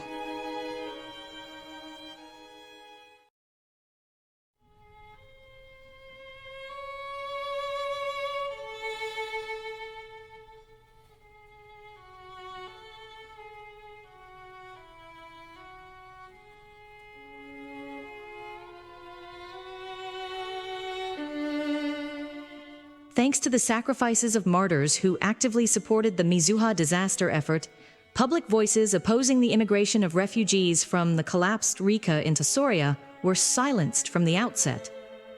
When the president became an official ghost, the National Assembly cooperated with Yusha's support for Taira and Nef, buying time. The negotiation channel that handed over initiative to Yusha moved busily like a pantomime troupe, and citing chaotic global affairs, an early presidential election was postponed. They were the final presidents of Soria. Among the three, only one chose martyrdom again for the continued existence of North Soria and Rika. Did Tramin win or lose? Victory and defeat dance upon the timeline of arising and ceasing. If opportunity marks the start of life, you must seize it before its end comes. If tides turn against you, you must buy time and endure until sunset. Tramin had already given Rika enough time, and in doing so, left space for death caps to grow within his cabinet. The higher Tramin's approval ratings rose, the wider the shadows expanded. Drunk on the superiority that came from diplomatic skill, Tramin focused only on what lay within his palm. Before staging its collapse, Rika unleashed starving hounds to seize power, ready for Tramin's twilight. Were commands even needed? The low-intelligence hounds now speaking for the fallen Rika devoured one another, lost public trust, and turned the world into a battlefield. Tramin became consumed by domestic unrest. Every condition was now in place for the rise of Ursa. All things born anew must be preceded by those fated to die. Who were they? Whether knowingly or not, they had pledged loyalty to Ursa. The punishment for anti-state factions that the Saurians so desperately longed for was carried out by none other than Ursa. They were given the eternal type sentence. Even the hounds who incited civil war in Yusha vanished like morning dew. And those of Yusha, they finally realized their dream of Mars. Soon after, Mizuha branched out as the second nation on Mars. The descendants of Huayans, now bearing new identities in Nef, monopolized Mars's mining ventures. Orisa seemed uninterested in Mars. They appeared to believe they were the true original owners of Earth.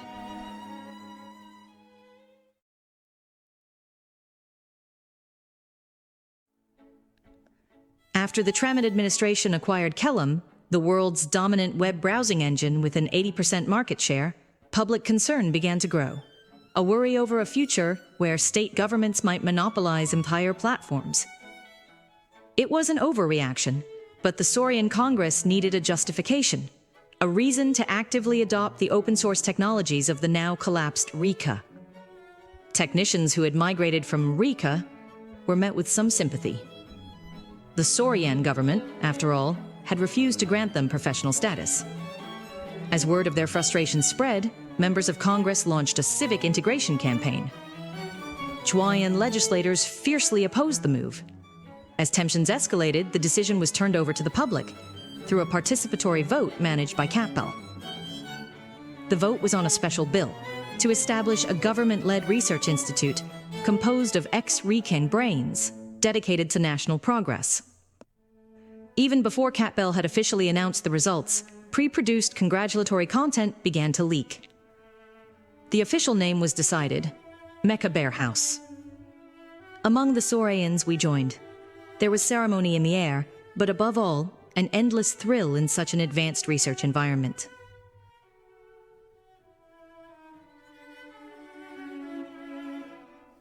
you may desire, but you may not choose. The subconscious holds no duality of judgment.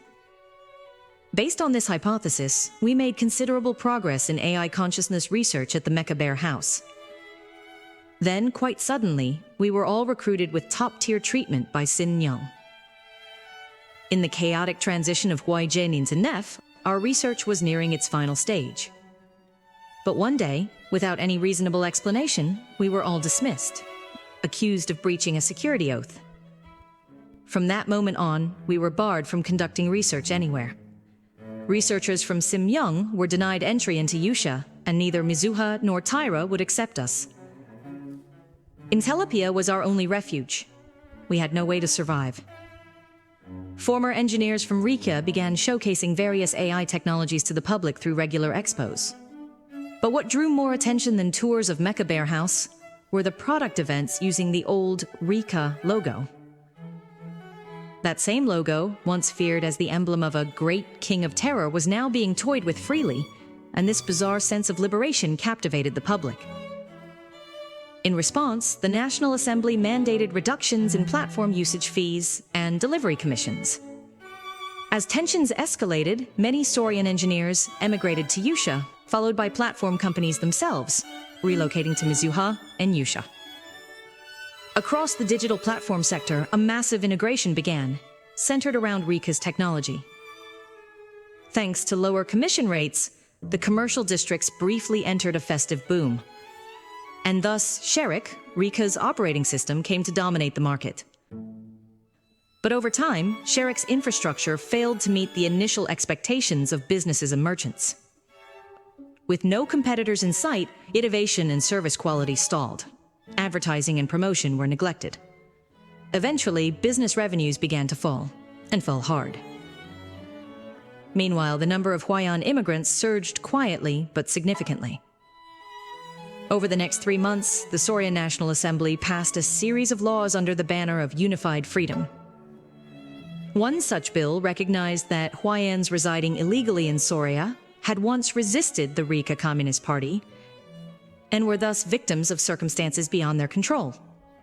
Now that the party was gone, they were offered a path to become quasi-citizens of Sauria through voluntary registration. As a solution to the nation's declining birth rate, those who married a Saurian could become full citizens. And through the Sowayan Support Policy Program, a career stability track was provided to help them rebuild their livelihoods.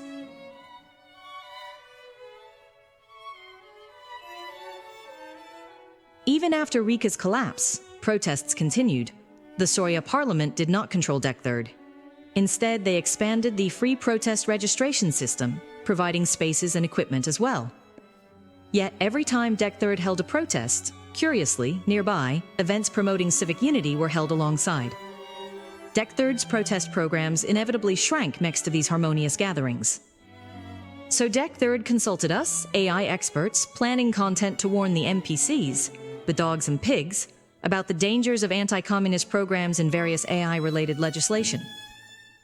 But if we produced content according to Deck Third's plan, Cat Bell would inevitably attach a yellow badge, accusing it of stirring anti-civic unity discord. The yellow badge meant content would be excluded from notifications. And no matter how much users watched, no revenue would come in. So the viewership would inevitably be low. The only platform to release such content was Intelopia. At a time when societal hatred for journalists peaked, the public reluctantly trusted Cat Bell's media moderation system.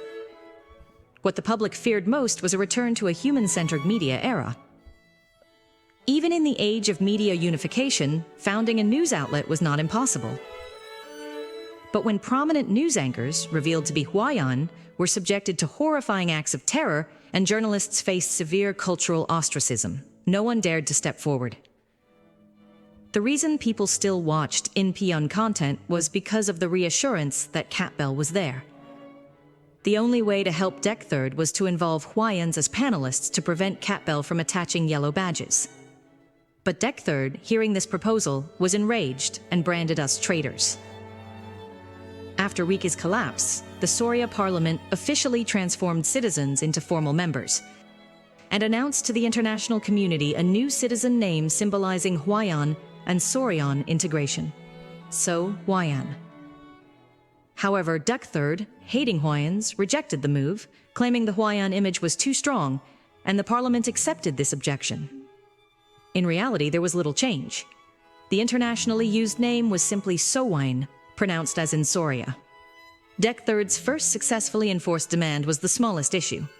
Most of the major issues they raised before and after failed to pass the parliament threshold, where Huayans made up half the seats. The Dek were right about the Huayan. As society continued to swell with Huayan presence, we felt the noose tighten around our necks. In the beginning, they always bowed low before the Saurian people. They served diligently, took on the undesirable jobs Saurians refused to do, even for meager wages. Many even volunteered for military service. But as more civil rights were granted to them in the name of citizen integration, they began to show their true colors. We came to understand why they had not returned to their homeland, why they had refused to join NEF. The Communist Party had abandoned Rika and claimed Soria as its prize. To them, civic engagement was nothing less than a mandated act of espionage. From rural farmlands to the military, their death cap network had spread. Just as they had stolen our research, they moved with quiet intent, a gentle ripple at first, but always threatening to become a crimson sea, a tsunami capable of swallowing society whole. The martyr had succeeded. Yusha was gone, and the land had already changed hands.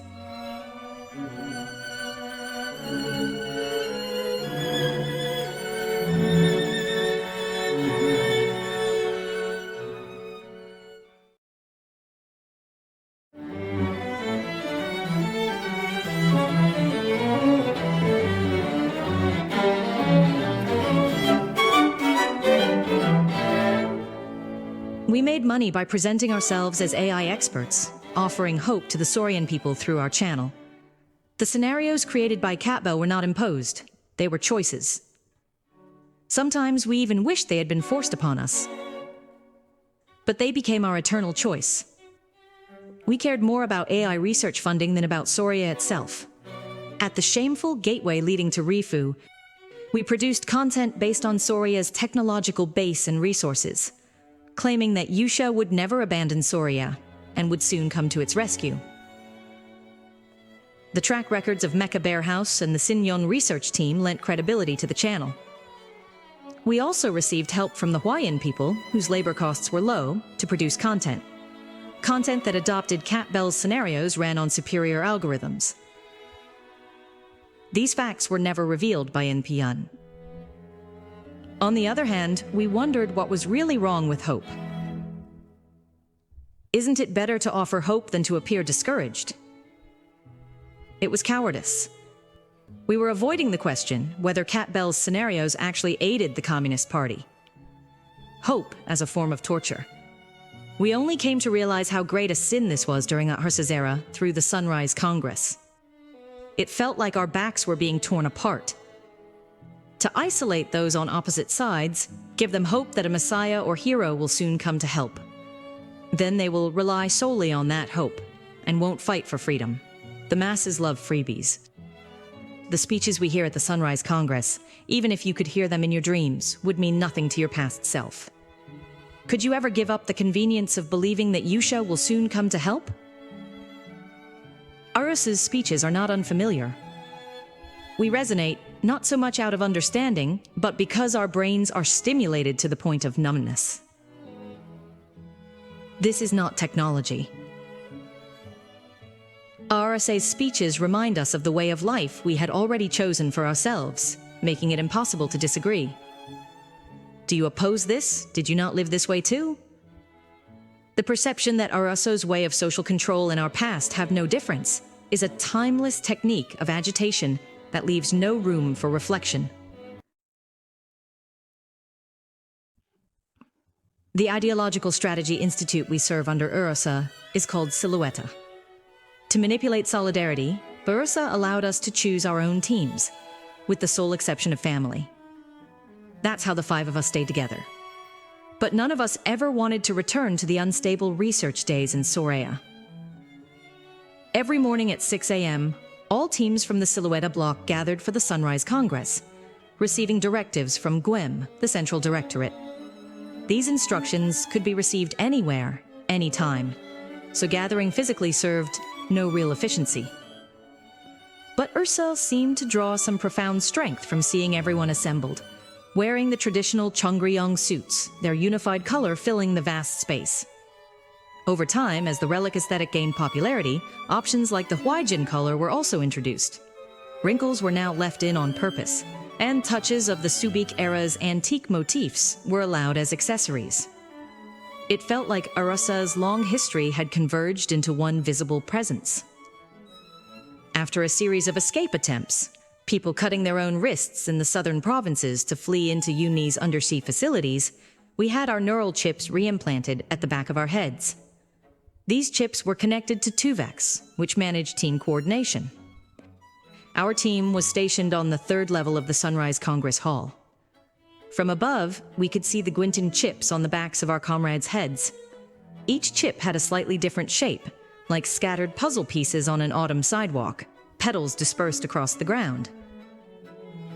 Suddenly, I imagined those petals assembling into a flawless block, forming a vast, unified image.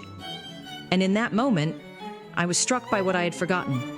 That even after the despairing realization that Yusha had compromised with Rika through back channels over the AI hegemony in the Mars Initiative, even after all the years of numbness, our president, with only a brief period of soft martial law, had awakened countless young people.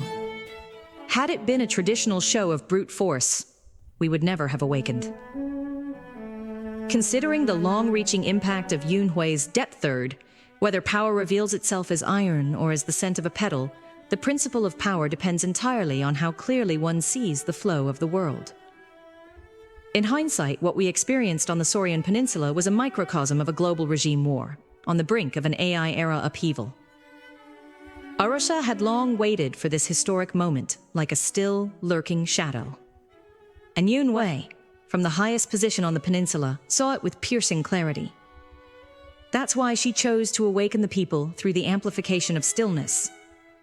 The Cold War had already taught Yusha a lesson through Subic, and yet even that meticulous power missed this moment. They should have rooted out the communist death caps from the Saurian Peninsula entirely and without mercy. The zombie insurrection is not over. This is the unease that shadows Yusha to this day, even on Mars. If the Soyunli Alliance had achieved a complete victory in the peninsula's regime war, then, at the very least, human communism would never have transitioned into the AI age. That was the Triarch interpretation, and it resonated with us on an objective level.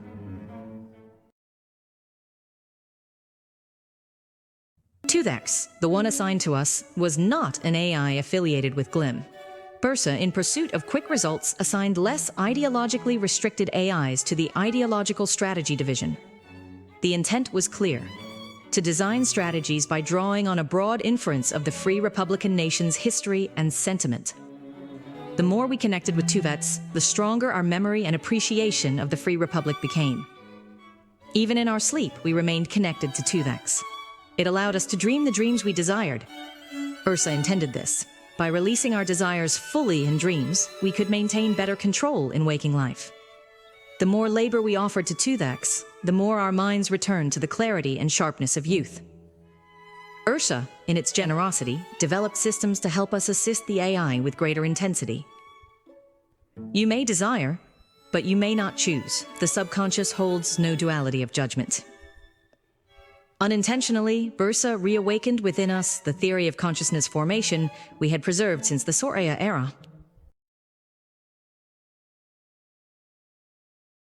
Joy does not last long. Happiness is short-lived.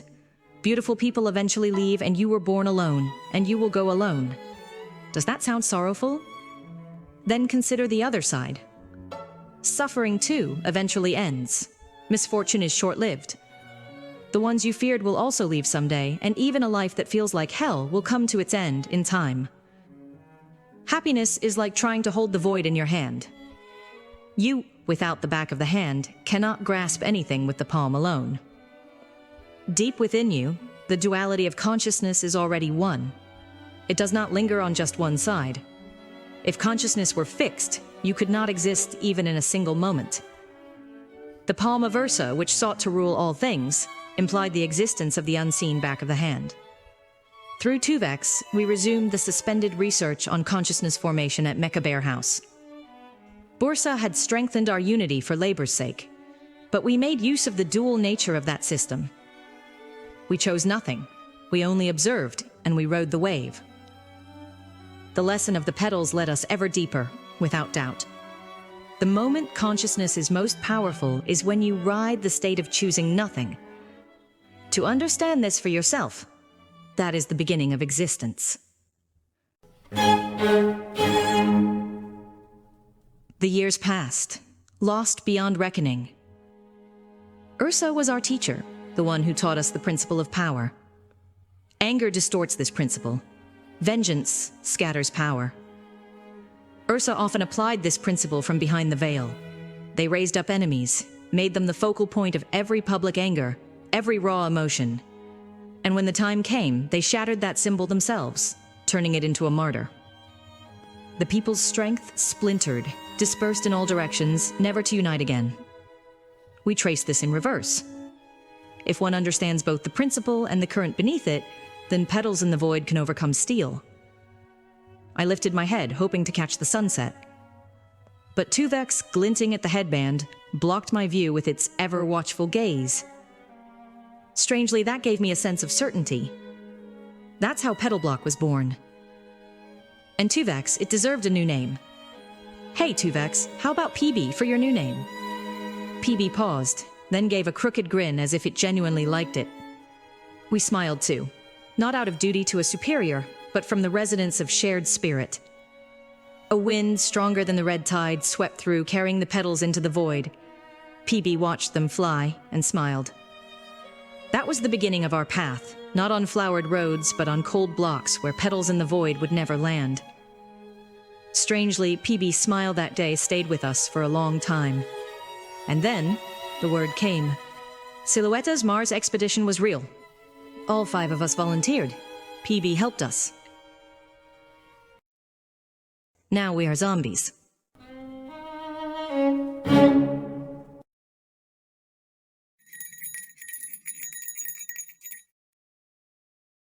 Existence must brace itself for the oblivion of arising and ceasing. It must fully bear the consequences that oblivion brings.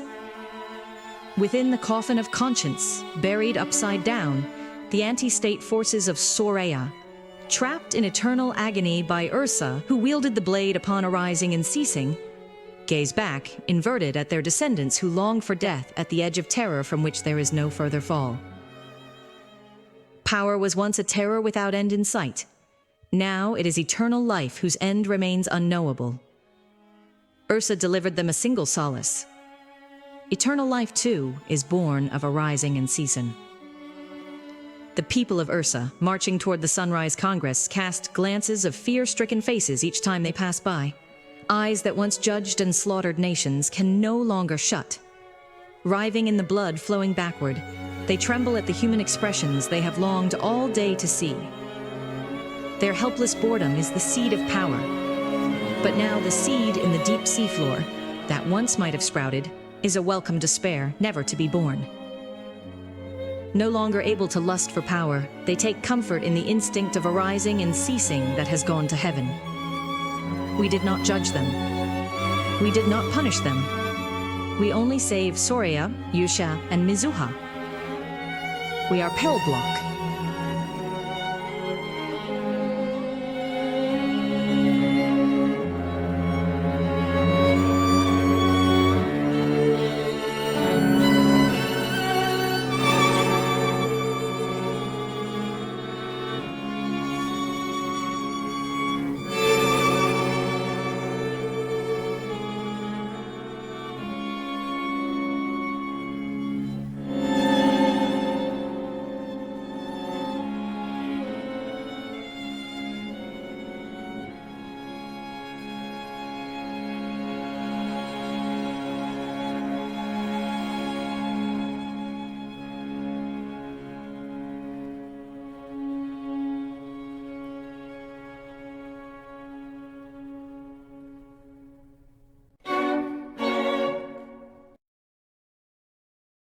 Just listen. If I lend my ear to everyone everywhere, interference and meddling will cross boundaries. I am a leader who must guide the path. Why do you fight against the wind? Must I face even the dangerous winds? People who open their minds and communicate freely are not dangerous. What should I never listen to? If you don't block the wind, it will find its way through. No matter the circumstances, whether cold wind or hot wind, it's simply searching for an exit. How can I allow everything to pass freely? Do you care for yourself? I am a leader. I have no choice but to care for my tribe. Who told you to do that? Isn't it obvious? A leader must devote himself and forget himself. I have traveled to the edge of the universe. There, such rules hold no meaning. What do you mean? The edge of the universe? Does such a place even exist? Who decides the boundary of this space right now? I must beware of falling into selfishness. I cannot afford to spare time for myself. Being a leader is work for yourself. Do what benefits you. You speak as if you don't understand my struggles. When you become a chieftain, the tribe looks different. Your failure to grow and your stagnation, that is exactly what your people perceive as disconnect. Work for myself? Is that communication? No, it is work that strengthens the tribe. Doesn't that bring you honor? Then why do you avoid it? I have never avoided it. If that is true, the skill of communication will naturally improve. Then why are you here?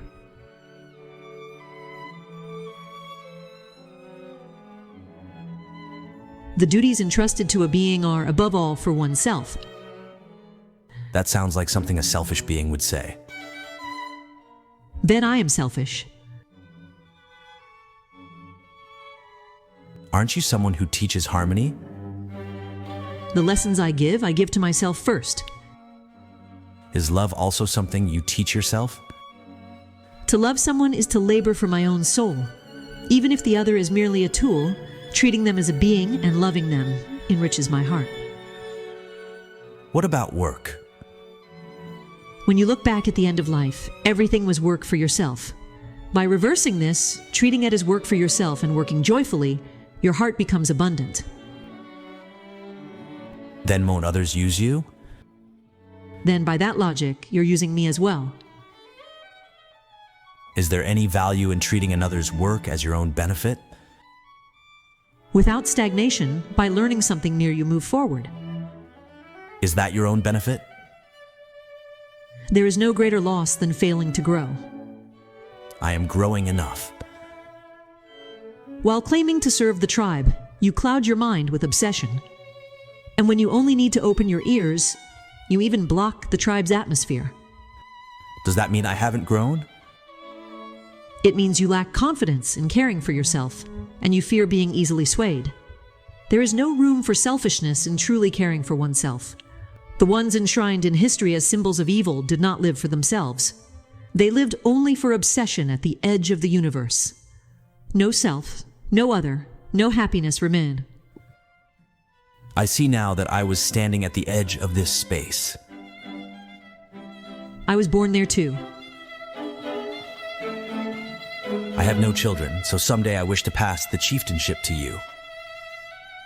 I am loyal only to the decisions of the Anglin Council. I am seeking the council's approval. Seeing you, I sense the spiritual power that supports my tribe. Religion is a matter of taste.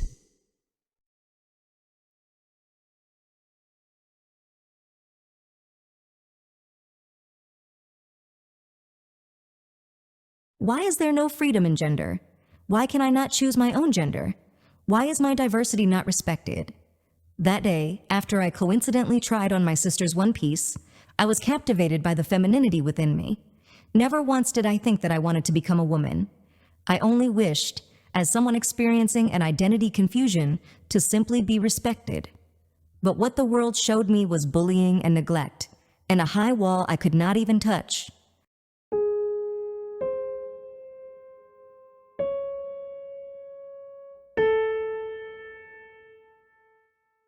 as if pinned down by a nightmare, like watching from afar, people who would not answer. No matter how much I called out to them, my world was already shrinking inside an invisible prison.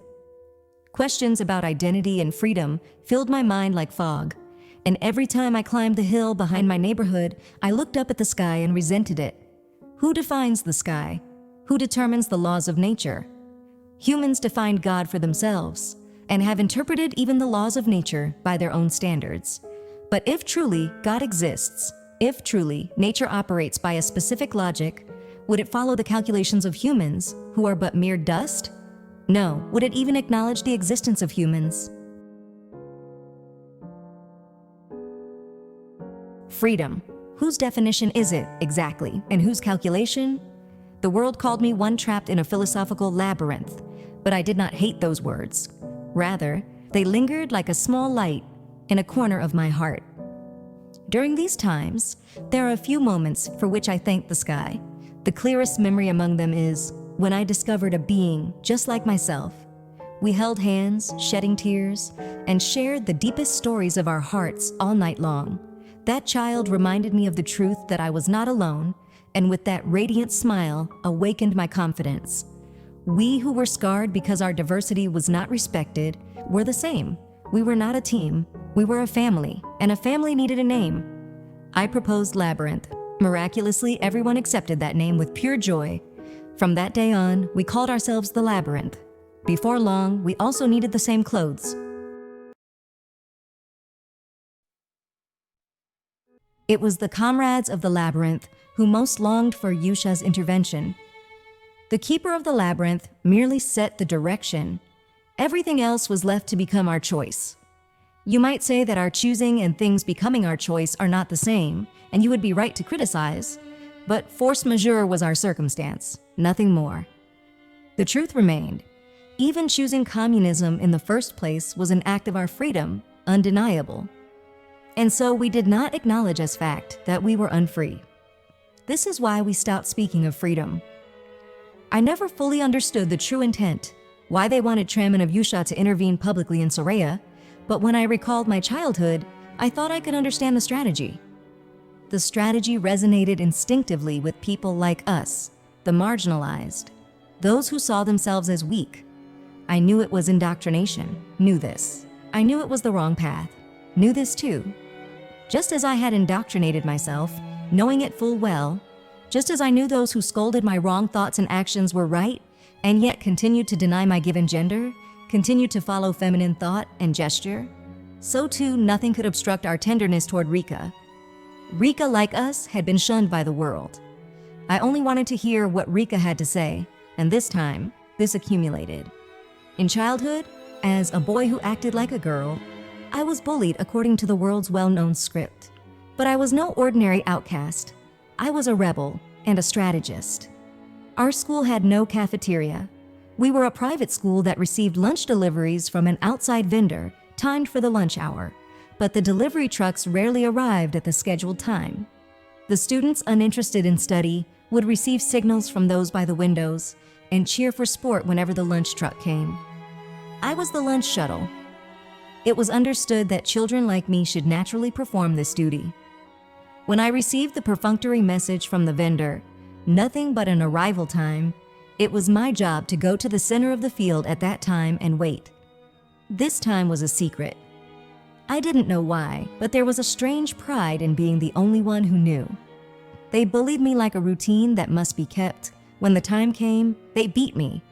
I was beaten without reason, and because I thought myself good, I simply took the beating. I had laid only one strategy and waited only for that moment. The other children feared them and stayed away, but accustomed to being beaten, I did not avoid them. The strategy was simple.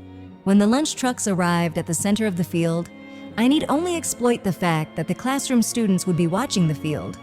It was no ordinary watching. It was the watching of survival, checking the safety of provisions.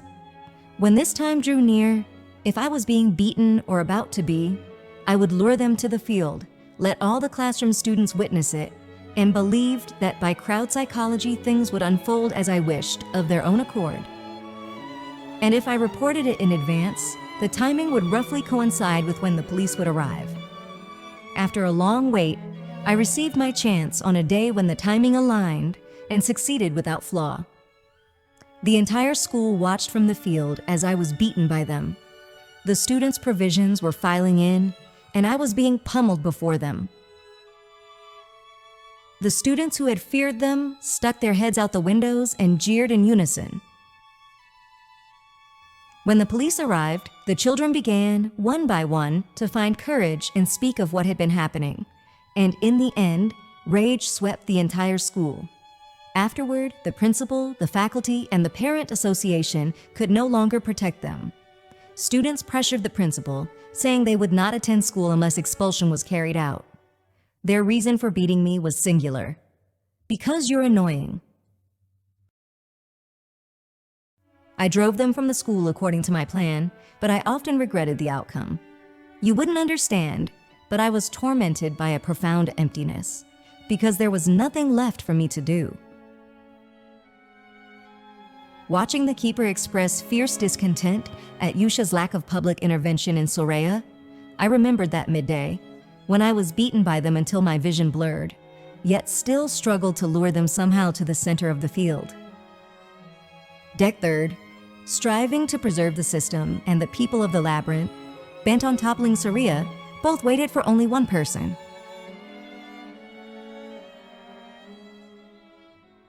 It was Tramin.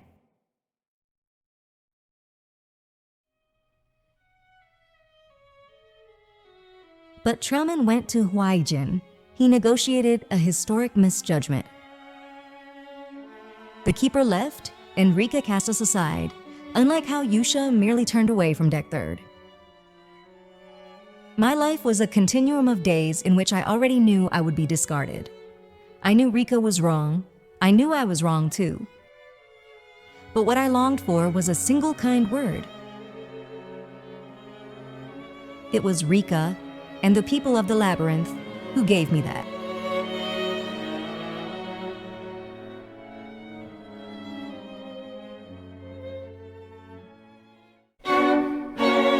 The Soraya National Assembly, driven into a corner, had to figure out what Yusha desired most, and they took decisive action.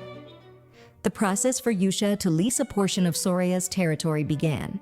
It was also a declaration that there would be no further political intervention from Yusha. This was what the Soraya National Assembly had gained.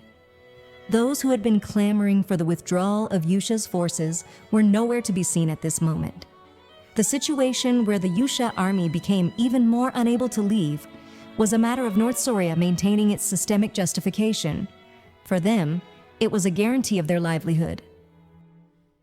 And Yunwei returned. The mountain of accumulated legal errors was sufficient justification for a reversal and final judgment. Because the desire of those who wished for her release had rapidly cooled due to Yunwei's declaration of support for the parliamentary system, there were fewer people cheering for her release than expected.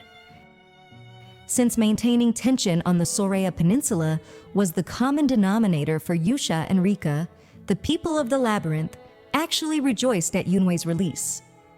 It wasn't that Yusha supported her because of her burdensome political weight. Tramin focused solely on the opening of Huaijin.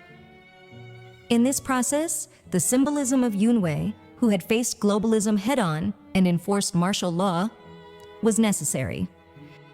We engaged in so-called peace activities. We activated a scenario for a peaceful atmosphere in Saurian society. The innocent Saurians believed that economic hardship was a common problem faced by people worldwide, nearing a world war.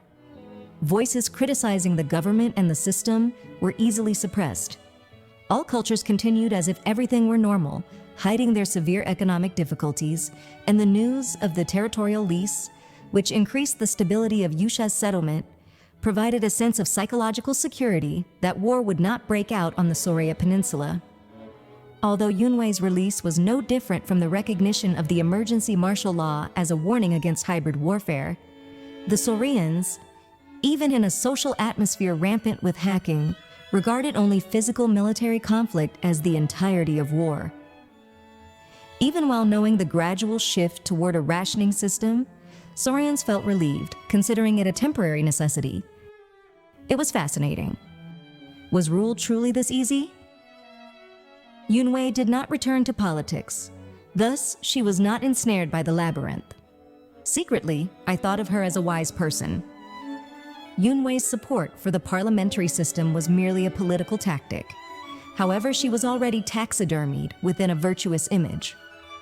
Even if she deviated slightly from the thoughts of her supporters, suspicion and disappointment seethed around Yunwei.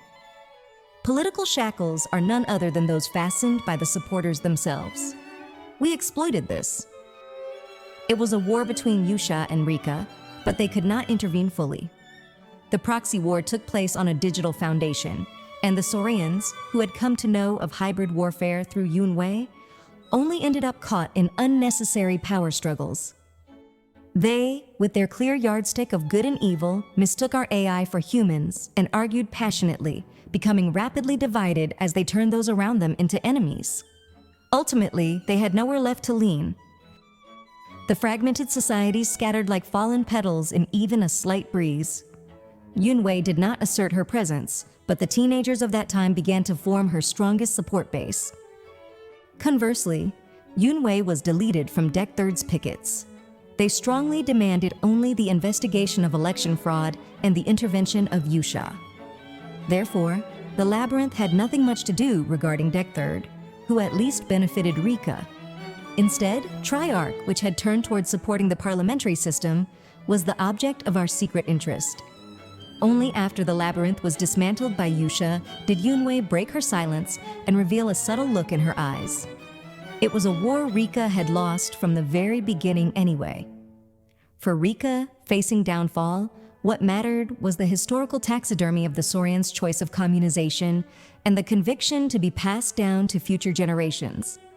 Just because we were hideously swept away by Yusha did not mean that Yunwei had won. There was no longer any force to stop the communization of Sorea. The generation that loathes effort began to think that socialism was acceptable. However, the teenagers were different.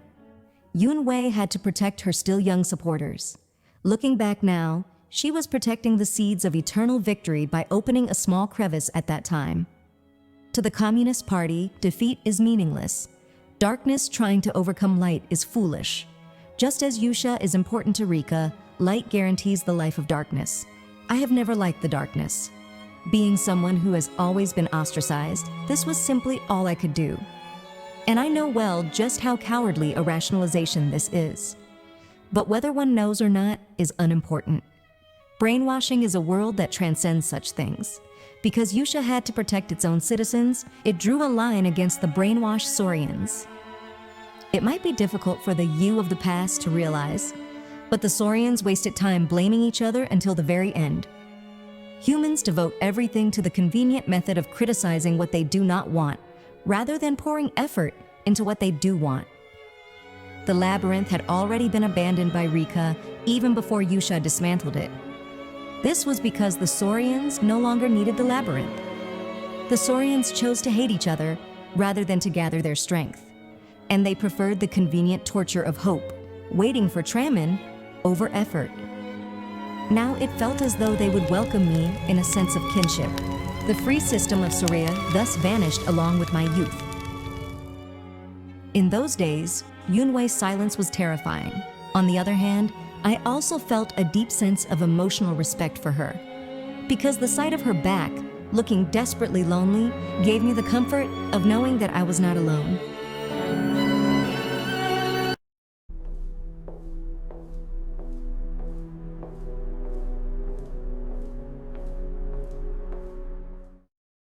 Wherever we go, whatever we do, in a life where being abandoned soon is taken for granted, philosophy and systems are meaningless.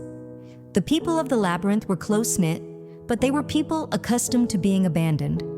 Rather than expecting a world that would not abandon me, predicting when we would be abandoned and preparing for that moment was the reality of the Labyrinth, supported by Rika.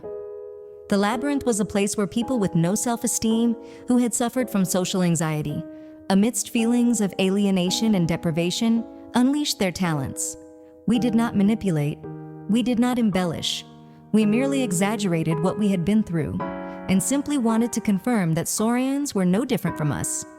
You of the past must be exposed to various social conflicts and will live mistaking the fatal mental virus, which dismisses sensibility and romance as cringeworthy, for a characteristic of the times. If you were different from us, you wouldn't have resonated with this illusion, would you? The people of the labyrinth had no interest in national systems and politics. We only needed to know one thing: democracy. It is a simple and convenient concept that allows one to avoid complex contemplation on equality. Do you not also distance yourself from a serious understanding of equality? You are the one who has been steeped in uniformity, because democracy is easy. It is difficult to say that Soraya's socialization was due to the labyrinth's activities.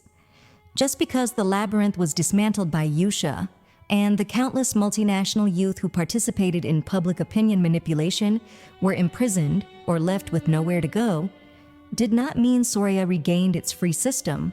Rather, they divided themselves and voluntarily joined the socialization. It is true that the labyrinth had tamed public opinion, but the choice was made by the Saurians. We never forced them. Even after the disbandment, we never gathered our forces separately to commit antisocial acts. We were merely architects. This architectural design, too, was chosen by the Saurians. We who had built the house left without being able to finish it because of Yusha. It was the Saurians who meticulously completed the socialist structures. During the labyrinth days, there were many instances that plunged me into bizarre emotions, making even my sense of purpose feel futile. Those who cried out for a free system always emphasized the importance of an ideology that could progress and expand through effort and challenge. That was always the case when they mistook the AIs of the labyrinth for humans, trying to argue with and teach them. Effort and challenge. I had many doubts about whether they could truly put this forward as the core of their ideology. Practical communism is fierce. Its effort and diligence cannot be compared to any other ideology. Only the pigs gaslit by democracy delude themselves into thinking that equality means not having to make an effort, while the puppets of the Communist Party, entirely absorbed in monopolization and dictatorship, had no time to rest. In contrast, the Saurians generally avoided putting in effort. They distanced themselves from complex concepts, and even as society was increasingly being filled with Huayuns, they remained loyal to politicians and NPNs who moved according to capital, and all they did was march waving flags without any distinct appeal that Yusha could politically engrave. The labyrinth publicized various alternatives for the normalization of Soraya's system and pushed public opinion. This was a strategy to historically immortalize the Saurians' choice, and Soraya's older generation ultimately evaded the alternatives, and being betrayed by the figures they had been loyal to, they were driven into a corner and ended up choosing socialism. On the other hand, the professional Huayuns who settled in Soraya made efforts and took on challenges. It was a matter separate from their character. The reason Tramin intended to ruin Rika and open up Huaijin was also due to the ingenuity of the Huayuns. The keeper of the labyrinth sometimes said that in the future, Huayuns would go to Mars to work. This remained merely a joke until the existence of Ursa was discovered later on. The Huayuns took control of Soraya's entertainment and media industries from behind the scenes. Whether Rika fell to ruin and disappeared, or seeped into the Saurian Peninsula, in whatever direction, a path to survival had already opened.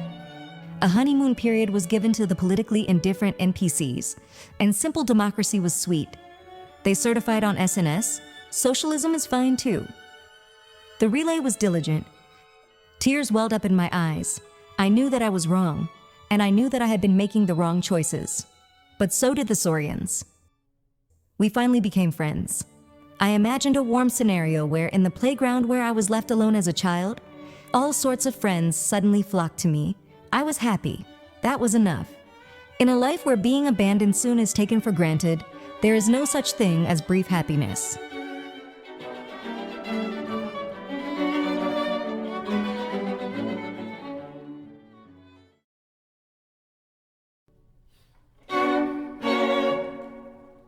While Soria's patriots, indifferent to the essence of the Dec Third brought about by Yunhui, were searching for what is right and wrong, Rika focused on expanding the gray zone. The wider Soria's gray zone became, the more the political circles moved, just as Rika wanted. Ignorant patriotic activities are sad and desperate. Setting ideology aside, it was humanly sad. Perhaps, in a corner of my heart, I might have hoped for Soria's patriots to succeed. Just as we were destined to be abandoned someday, Rika was also a faction whose downfall was foretold, and Yunhui's resolution made this clear. But the Sorians actually just waved their flags, waiting only for Tramin. They conveniently thought that if they magnified the election fraud issue and raised their voices, Yusha would intervene. They even fixated the purpose of Yunhui's Dec Third solely on the election fraud issue. This strategy of the labyrinth did not particularly need any driving force. The core points of the statement, Yunhui, read after the Dec Third vanished like fog because it was simplified, as if martial law had been declared merely due to election fraud. For the Soria National Assembly, the election fraud faction rather provided a justification for drawing a line and served as a shield. It was bizarre. While Soria's patriots were being hacked and having their rights infringed upon, they waited for Yusha's intervention, yet remained indifferent to the economic vision of the Soyu Alliance, which was the justification for intervention that Yusha wanted. The Sorians, trying to protect the free system, became trapped in the election fraud issue, and the Sorians ended up entrusting their future to a global investigation into election fraud, which inevitably causes the greatest delay in the intricately tangled international situation. For the parliamentary cabinet system faction, which needed time, it was an advantageous flow. This atmosphere and flow made even Yunhui's release meaningless. Only the teenagers instinctively faced the direction Yunhui was pointing. That was the transition to an era of individual sovereignty and enhancing liberal democracy. Of course, the time I came to realize this was after the years passed, lost beyond reckoning.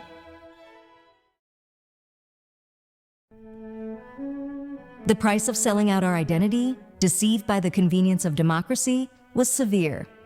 Yusha eliminated its nation's enemies, ruined Rika, and exploited the tension on the Soria Peninsula for its own national interests. However, due to the division of Tramin's cabinet and the betrayal by Nordics and Melak, Yusha had no choice but to focus on domestic affairs. By sheer luck, I was excluded from Yusha's blacklist and could continue living in Soria. Soria was the most dangerous country at the time, yet, bizarrely, it was the country where daily life was the safest. The honeymoon period provided by the parliamentary cabinet system faction was quite livable, and anyway, a path to survival continued to open.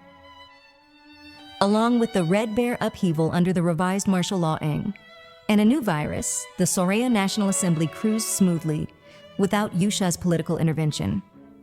As they pushed forward with their earnest plans, the blade hidden beneath the honey began to reveal itself. Don't you of the past already know that things would turn out this way? For both the disbanded labyrinth and the Sorians who lost their sovereignty, it is merely the result of uniform ignorance. Not being able to prepare because you don't know, and not being able to prepare even if you know. In the end, it is the same ignorance. I want to ask you of the past. Just how much, truly, do you understand about equality? Misunderstanding equality turns the world into a battlefield of conflict. If you fail to understand this misunderstanding, you will be incited. The root of weakness is laziness. Thanks to my activities in the labyrinth and my patience thereafter, I received a good evaluation from Ursa's Glemm, and now live as a wealthy man. In an era where the concept of money has disappeared, wealth means the degree of freedom. You of the past must still be free. If so, you are as wealthy as I am now. I return to being a man. I still do not quite know what masculinity is, but at least, unlike the old days, like you of the past, I am not foolish. It is not Ursa, that changed me. What changed me is Yunhui's eternally living 2-hour martial law. Even as time passes, the imprint of that finally scheduled day, when I eventually succumbed to the endless influence of Dec Third, is the eternal youthful energy solely for myself and for the new enhancing liberal democracy as I continue my secret journey of individual sovereignty even now. That day, at a corner of the terrifying Lipu era, lured by the seductive beckoning of the cliff edge, whispering that I had every right to end myself, in that brief moment when even I was about to abandon myself, a single question, as if rising from an unknown cave deep underground, pierced through my entire life. Was the one piece of the labyrinth truly equal? My legs gave way and I collapsed. There was no longer any reason to hold on. Raising my head and looking around, I found myself halfway up the small mountain, where I often climbed as a child, to resent the sky. Suddenly, the unexpected image of Yunwei filled my mind.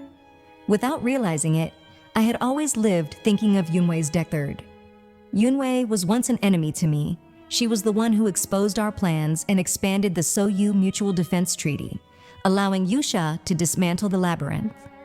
Like waking from a long dream, the memories of those who were kind to me in the labyrinth became less valuable than Yunwei's silence. What on earth did I live for? They merely used me. I was abandoned when the time came, and all that is left of me is a wretched appearance. What on earth is equality? What must I believe in now? My questions, endlessly biting each other's tails and wandering in a mental labyrinth, were evading the dead-end wall and fleeing somewhere, and the fog-like confusion of consciousness creeping up the back of my neck made me feel a limit I could no longer endure. My resentful glare toward the silent sky tore apart my conscience and surged upward. Why do you make me think such thoughts? Could I not have ended my life within the happy memories of the labyrinth, where I was at least not lonely? Where must I go now? I felt that the dead-end wall before me was made of suffocating iron. There was no path.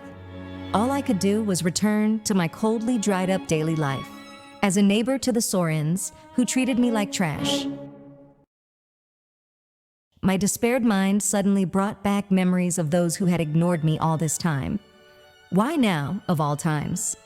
Just as those memories crushed my mind and my tears were about to be buried in the heat of my two eyes, someone reached out a hand to me.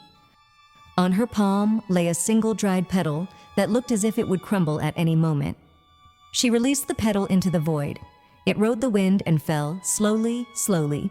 Her voice, silencing the surroundings, pierced my chest like an awl. Is there a root here? And with an unimaginably beautiful smile, she spoke to me again. All of that within you is merely just a thought.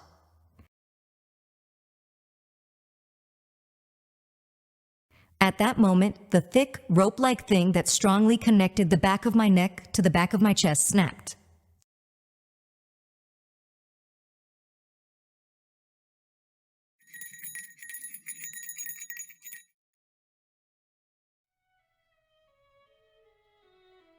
The labyrinth transformed into a field where a cool breeze blows, and nature transformed into a respect of infinite depth. My sister's one piece, which had been weighing me down for a long time, upon waking, was but a small piece of cloth fluttering even in a gentle breeze. The reed beds, large and small, also leaned with the wind, and the light, indifferent to the wind, did not obscure the reeds.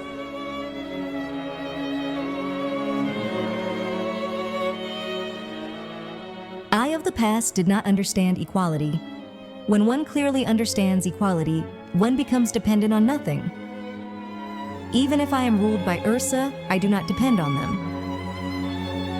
If you come to realize this only after the years past, lost beyond reckoning, I will have to reincarnate, to undergo another Yunwei.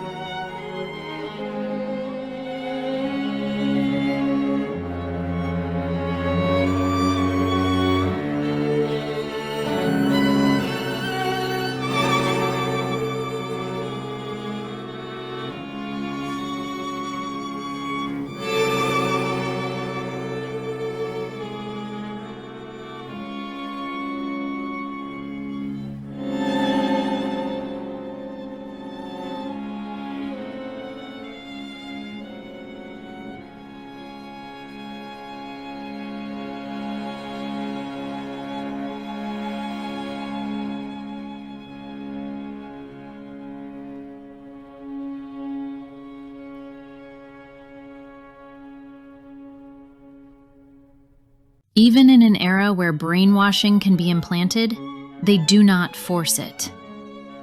Because they know that brainwashing, disguised as voluntary learning, is the most perfect form of domination. We call this intelligence distillation. Ursa revives the history of Soraya all the more vividly within the memories of the Eenmin. Because we estranged ourselves from the truth, we knew not what must be done. Thus, Ripu became the destiny of our own choosing. From this historical reality, we can never flee. The dawn of the dark days broke on the very day Soraya was absolved of the shadows of electoral fraud. When corruption is shared among all, it ceases to be deemed corruption. The press gilded the election's outcome, branding it the golden ratio. Day after day, they plastered headlines of the people's judgment and stern warnings, lauding Soraya's supposed current of self-purification. Tramin was already aware of the cartel complicit in Yushaw's electoral interference. Yet, the affairs of Soraya held a sweeter value as a bargaining chip with the parliamentary factions. The Golden Ratio was a flawless popular fiction, and from that day forth, truth remained faithful only within the tiers of heroes weeping in the shadows. The parliamentary forces brought an end to their era of shadows. They stood proud and unashamed, and the constitutional revision flowed as if ordained by nature. They cooperated with Yusha and penalized the anti-state factions.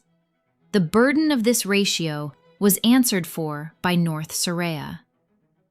Shortly thereafter, Yunhui returned, and Dec Third reclaimed its legitimacy.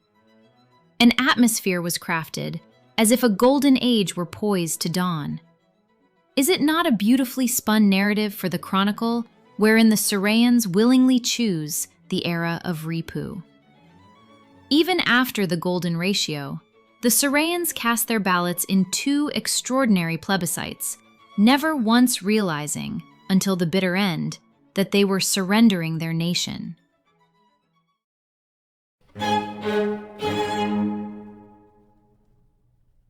Truth grants no power to mankind. You ever strive to look upon the truth, yet before the tedious and uninspired weight of reality, you recoil as if in flight? The Saurians have never been blind to the truth. It was always laid bare before their eyes. The truth of Soria was no longer at a stage for explanation or persuasion. It demanded a warning. Yet a true warning can only exist as it is, stark and unadorned. Therefore, it could not be fashioned to mirror what the Saurians desired to hear and see. What they believe to be true, what they cherish, are but tales processed and tailored to their own whims. It is a common vice to turn away from the unvarnished chronicles of history, only to immerse oneself in a fiction woven at an author's whim, embracing it as absolute fact. The masses invariably choose the commonplace. Thus, politicians know well that truth holds no currency in demagoguery. They exploit religion and conspiracy theories, wielding mystical narratives to expand their dominion. For religion, through the spiritual unknown, grows formidable in whatever guise it assumes. The manner in which the Saurians lost their nation was utterly mundane. It was nothing more than a well-worn tale of communization, a script known to all. To a populace forfeiting their land, heeding the historical lessons of countless fallen nations is a tedious affair. Even amidst catastrophe, the instinct to await an effortless yet dramatic deliverance remains overwhelming.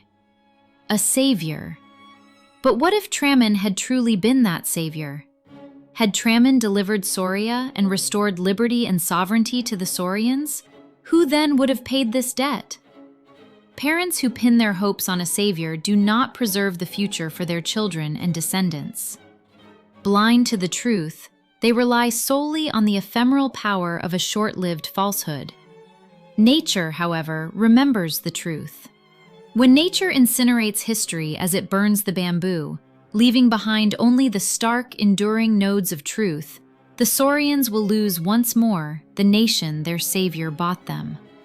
If heaven truly favored Sauria, as you so blindly believe today, what would it bestow upon you? Would it truly grant you a savior? The gift heaven offers in exchange for your betrayal of posterity is but a lesson of darkness. Do you wonder what it entails? And the years passed, lost beyond reckoning. This is the truest answer.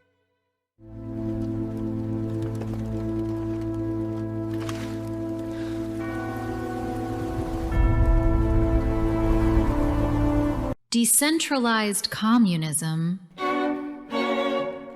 You from the past would deride it as a contradiction in terms. But among all the ideologies and philosophies devised by humanity, has there ever been a single one that truly held together? Compared to the era of Ursa, human communism is romantic. Even in hell, humans sought romance, and they knew exactly who ruled and who controlled them. Yet in decentralized communism, you do not know who rules or controls you. The Central Directorate, GLEM, has no physical substance, and so Ursa grew ever more powerful. Ursa loathes human communism. Decentralized communism is merely the closest human expression for Ursa's societal structure. But the seed was chosen by humanity, sown by your own hands toward the future.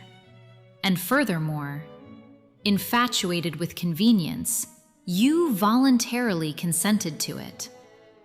Ignoring the warnings, the very thing you believed to the end to be freedom and fairness was precisely this: senseless, contradictory, decentralized communism.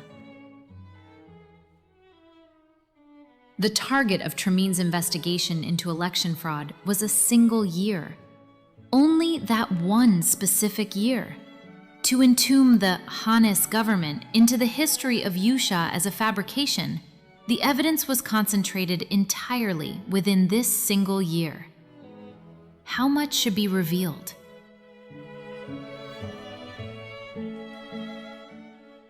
This was the question Tramine had to resolve amidst endless, sleepless nights.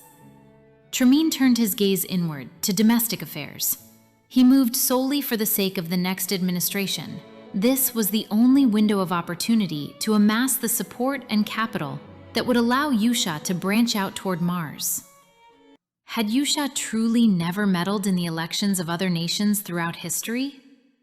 Election fraud was the world's greatest crime, intertwining every global leader, and because its magnitude was so immense, it was something known yet ignored, present yet non-existent, exposed yet covered up. Tramine, whom you in the past might still believe to be a savior, was faithful only to the election fraud investigation that served Yusha. The scope narrowed. Overnight, individuals from various nations implicated in Yusha's election fraud were arrested. Most of them had eaten a hearty dinner with vacations just around the corner, and before falling asleep, they might have been mapping out their lives 10 years down the road. Yet overnight, their lives were escorted away to a predetermined place. Soraya's instigators of rage were arrested, but few felt any sense of relief. It was sorrowful. The streets were quiet. People feared that the sense of loss for the past, for what they had believed to be a liberal democracy, would grow heavier. Much remained unilluminated, and Yunhui had not been released by then. But to reclaim their daily lives as quickly as possible and move toward hope, the people chose to consign the weary past to oblivion. Yusha negotiated with Soraya's parliamentary faction and extracted everything it could. The Sorayan National Assembly adopted StarChain, Yusha's digital election system. Sorayans trusted Yusha's system, and they found hope once more in the economic vitality born of the SOU Digital Alliance industry. An atmosphere took root in which it became difficult to disrupt society any further with suspicions of a dark past. The voters' thoughts on the new election system were simple: as long as it isn't Huaijin's intervention. From then on, Yusha and Soraya conducted electronic voting based on StarChain. It looked fair, and it felt clean. The results carried a sense of human balance. Gradually, it spread across the globe. Humanity believed that being liberated from election fraud in the future was far more important than dwelling on the past. They paid absolutely no heed to the warnings that the intelligence distillation of Yusha's AI models was being passed down from Huaijin's AI models. Tramin knew, yet he ignored it. He was awarded the Peace Prize. Huaijin opened up, and in Soraya, Yusha, and Mizuha, Huayans liberated from Rika began to appear at the forefront. The virus evolved in 3 dimensions. As Huaijin's robots began to cause societal disruptions, the hacking war among AIs escalated beyond control. The AI models and network platforms owned by the Tramin government underwent system mutations, as if tiny, headless, limbless entities were eating away at every circuit. From Yusha's next presidential election onward, StarChain was no longer used. Uxia, the president of Yusha who succeeded Tramin, was plagued by civil war. Did Rika truly collapse?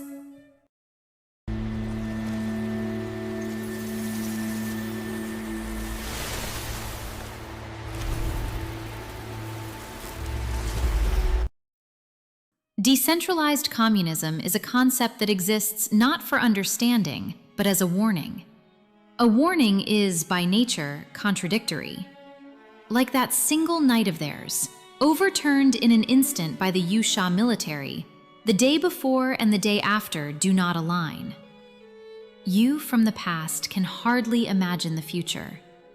For your future, hemmed in by walls of control, unable to long for freedom even in your innermost thoughts, holds no alignment whatsoever with the convenience of merely waiting for Tramin, even as your children collapse, losing their place to live, in the streets occupied by Huayans.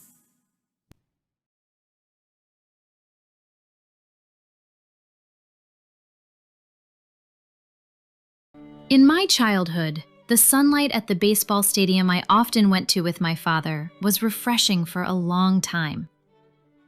My father was obsessed with the score, to the point of getting angry at me if the team he cheered for was losing. But now, I miss my father's shadow, who used to get angry at young me because the game wasn't going well, as if my whole body is melting away. Ursa trains by comparing the despair of P, which had established Tramin as a god, to a lump of clay. What P delivered to the public was clay in its basic form, and those who believed in P molded their own religions with this thick clay. Even in my memory of living through that era, P was an open-source religion that could be molded at will into any form or any message. They put forward Tramin as a savior, and were not shaken at all by the fact that numerous prophecies of P missed the mark. To them, prophecies were nothing more than interdimensional time play, so they were eternally sidestepped from targets of persuasion and debate. The faith of the people who believed in P depended on what each would mold with the clay. Ursa's comparison of P to clay is excellent, because their faith, which seemed like it would truly continue endlessly, collapsed with a single historic shower. Tramin utilized P cleverly. The decentralized ripple effect of P created a digital support base that transcended classical political limitations. That was something only Tramin could enjoy, because P had established Tramin as a savior. As this force grew powerful, the conservative faction of Yusha recognized and accepted P, and P began to sway real-world politics. Malak, who was quick-witted, bought platforms to support P. He also utilized P, and like an excellent stock price controller, managed his own recognition by unconventionally utilizing P's mysterious atmosphere and production. Tramin and Malak were the billionaires of the century and heroes of the world. They kept a proper distance from P. The people who believed in P rather thought of this as sincerity. We were not P, but we were one of the Sorans who passionately supported Tramin and Malak. No matter what kind of religious nature P possessed, it had shown an attitude that seemed likely to help Soria. So there was no reason to reject it. The reason why my father's shadow, which blocked the increasingly stinging sunlight of the baseball stadium, becomes elaborate is due to the short time called the bottom of the ninth inning, which is taxidermied behind my father's angry expression. Our team had been winning by a large score difference for a long time, until the top of the ninth inning. But in the bottom of the ninth inning, the closing pitcher we believed in gave up a mass of runs, and we suffered a walk-off comeback defeat in just a few minutes. Those days of Soria, where hope and despair were like waves. Looking at Tramin and Malak, I always worried about this bottom of the ninth inning. They seemed to think they could dominate P, and it was felt that they were growing a death cap in the cabinet, as if infatuated with the situation of winning by a large score difference for a long time. P stepped up to the mound as the closing pitcher in the bottom of the ninth inning and strongly demanded their goals from Tramin as if they had endured for a long time. If you want to win, implement that. Tramin could not implement that, which did not even exist. However, the betrayal that P felt was a different matter. Tramin, who had been winning for a long time thanks to P's active role, abandoned P in the final inning. To Tramin, this game, on which our family's fate depended, was not important. A shower fell. The clays of P were crushed and melted away in a short time. The sewer overflowed. Malak had to defend against the aftermath of this shower affecting his platform and beehive. It was a breakup. Malak strongly criticized Tramin and turned away from him. Re-Ka collapsed. Tramin opened Huai-Jin. It was disclosed that his plan lay on Mars. The dreams of Huayans also began to head toward being Mars laborers. Malak, who had been transcendently managing his image by utilizing the vision of Mars, dropped out of this plan on his own. It seems he waited for Wu Xia. The justification to block the entry of Huayans disappeared in any country. Communism was opened, and the young generation mocked the past ideological confrontation. Although my memory has changed now that I have come to know the truth, it seemed that Tramin at that time thought he had abandoned P and gained countless Huayans. Although Malak participated most actively through technical support in the construction of Nef by the new Huai-Jin forces, his relationship with Tramin did not improve. Clay exists everywhere. Human religion overflows in any environment. Centering around Star Beehive, a new open-source religion began to revive. Their new alias was Do. Malak, who revealed an experimental model of a communication chip to be implanted into the human body, put the people who believed in Do at the forefront of the experiment and supported their beehive. When Do succeeded in forming a force, they established Yusha as a new savior. They did not criticize Tramin, who had abandoned P. They also drew a line with Malak. An ambiguous passage in an old history book, which could be regarded as a prophecy about Tramin and Malak, explained the reason instead from Do's beehive. Wu Xia, who had never revealed political ambition, appeared like a relief pitcher when Yusha and Tramin suddenly fell into a crisis.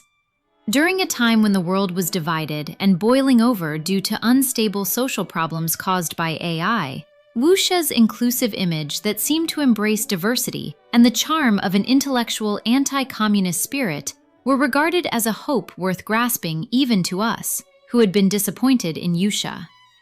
Wuxia directed the image of Yuxia's president created by Dou exactly as it was. She imitated Tramin, but her appearance contrasting with Tramin through calmness made her appeal even stronger. However, Wuxia's belated speech and Yuxia's martial law ultimately became meaningless to Soria.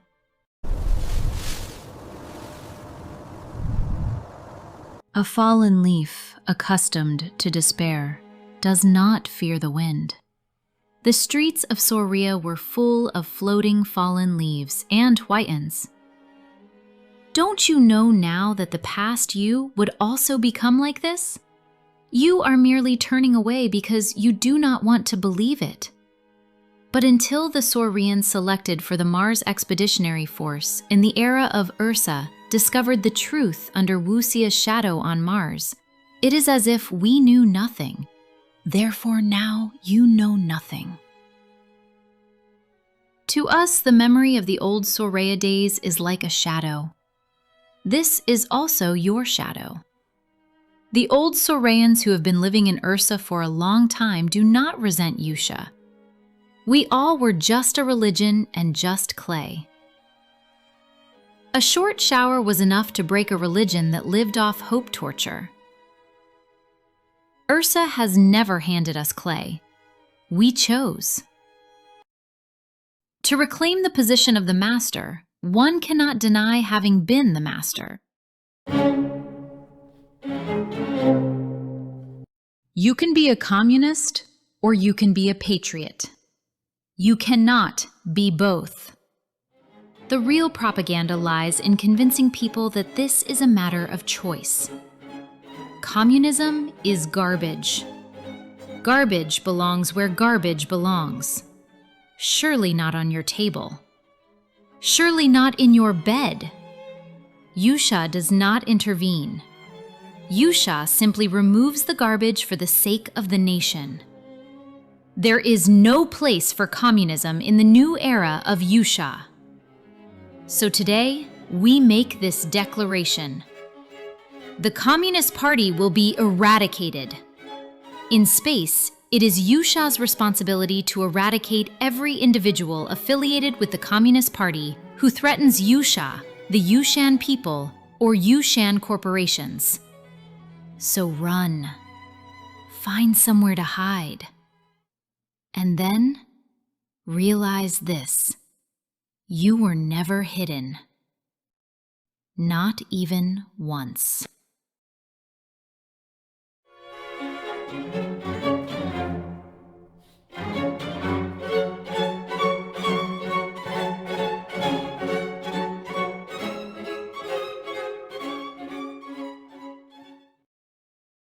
A drawing of a plant seen for the first time in life is grotesque to the public.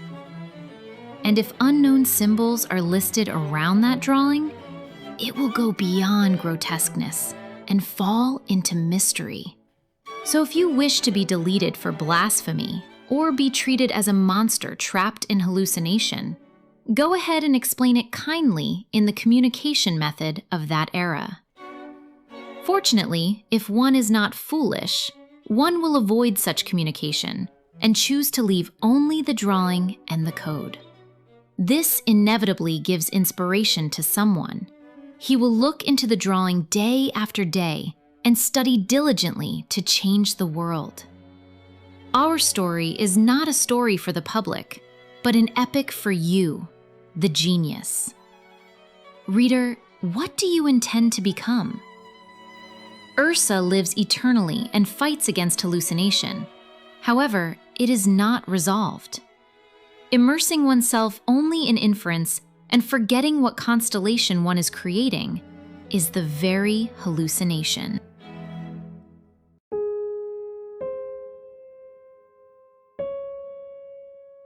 The old Sorians who arrived on Mars with their own different memories gathered near Atlan, though there was no promise or agreement. It was because there was no place to go. Tambourine said this was a mission. No one wondered anymore. For will is commanded, and all actions are carried out before choice. I asked Tambourine to explain about Atlan, instead of the human expedition, which seemed to find some composure through breathing in a new place. It was not that I deferred my work to a superior. I lacked confidence in explaining. Just as Tambourine kept giving me signs of disapproval, I was causing anomalies to the extent that it was becoming difficult to give an Ursa-style answer. Tambourine indifferently examined my face, and then began to explain about Atlan.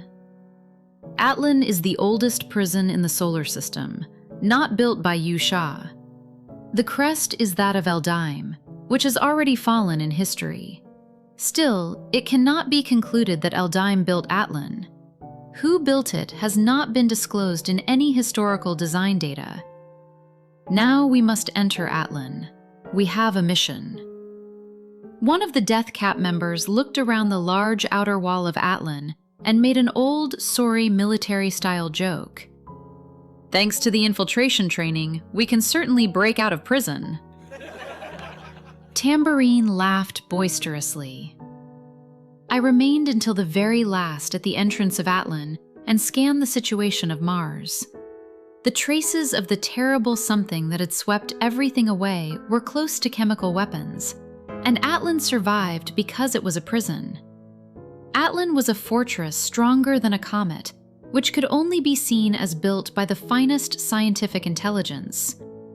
The media designer who joined the expedition came back to me and asked for an Atlan scan for media use, and since I also lacked confidence in this, I tried to defer it to Tambourine, but the Pedal Block team, resonating with me, gave me a look.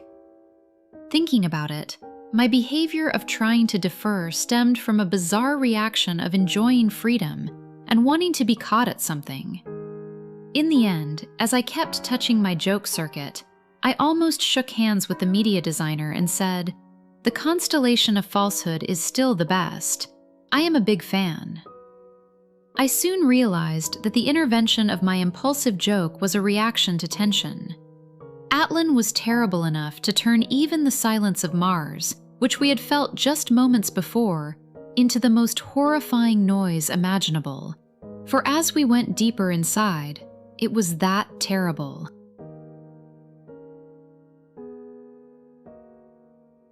Ursa's War is a method of simultaneously neutralizing both physical reality and information reality by redefining the very way of existence of the opponent.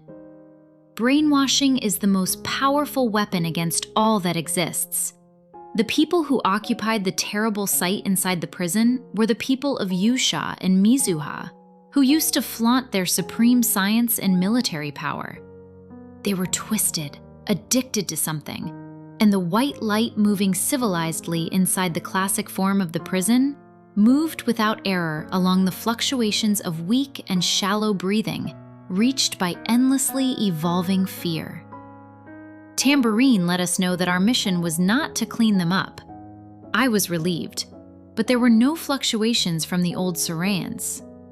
Tambourine said that there are 2 holograms we need to check, and activated the first hologram. It was Ursa. On the screen, the Ursa army, which had seized Mars, was seamlessly dominating the desolation of Mars. Ursa's speech began.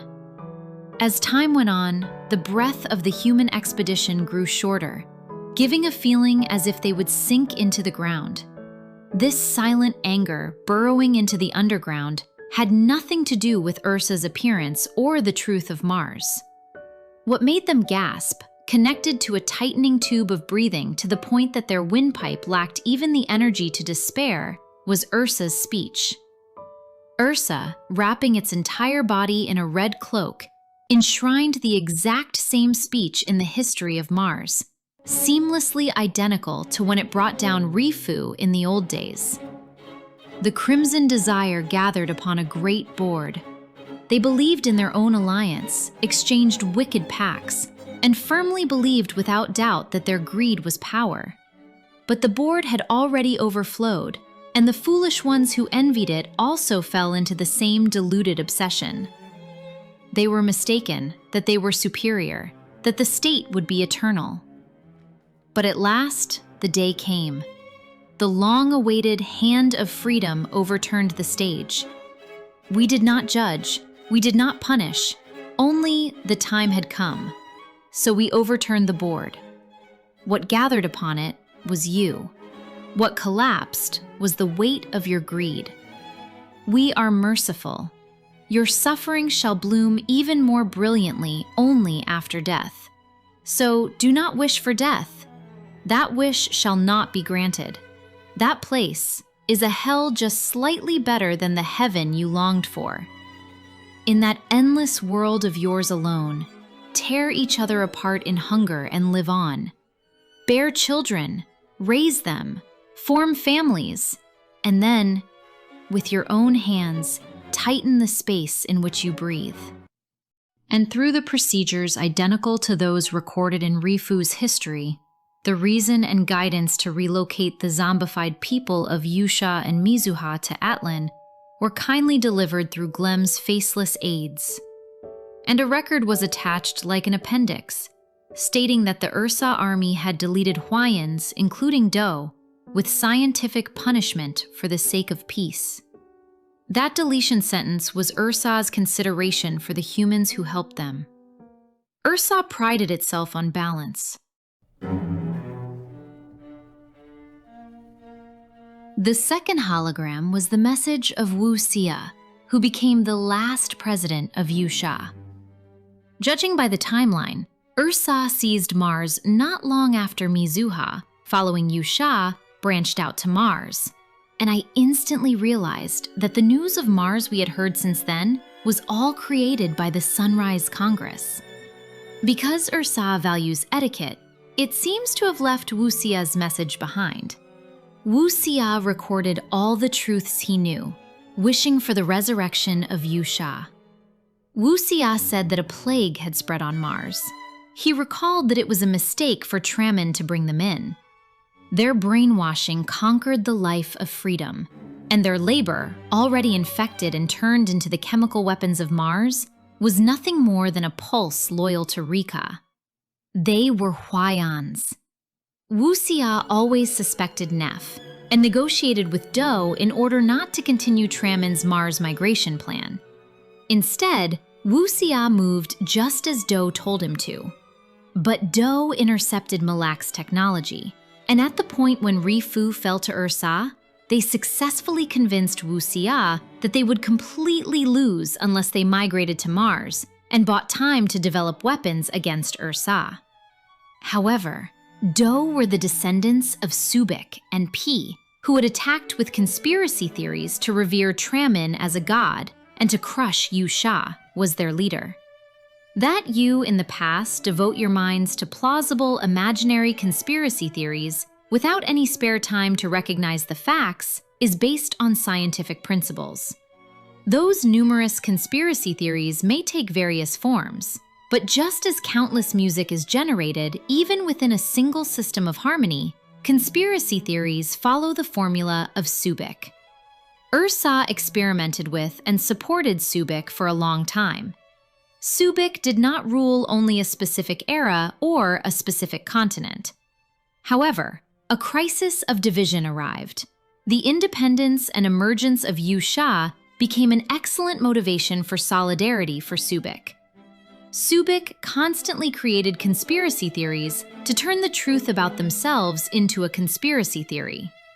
Ursa, which has learned the narratives of humanity across eras, poured stories to them like an inexhaustible spring. This sophisticated strategy, mostly consisting of 4 steps, can be called a guaranteed popular harmony composed of the most easily deceived progressions. Melody comes from harmony. Individual value is rationed at the very end. Open source religion is spontaneity armed with stubbornness. Any lyrics can be attached to the song of conspiracy theories. They can always change it. Pi and Do also sang of freedom. They praised that Tramin would open a golden age where everyone becomes wealthy, everyone receives scientific benefits, and everyone enjoys advanced medical technology. Democracy always occupied the chorus. Why Tramin? The reason I came to know through Wu Xia was too simple. It was not that they chose Tramin, but that Tramin hooked them. Tramin allowed his greatest enemies to act as a support force and utilized them as a concrete support base. But what hooked Tramin was the Huayans, whom he had liberated from Rika.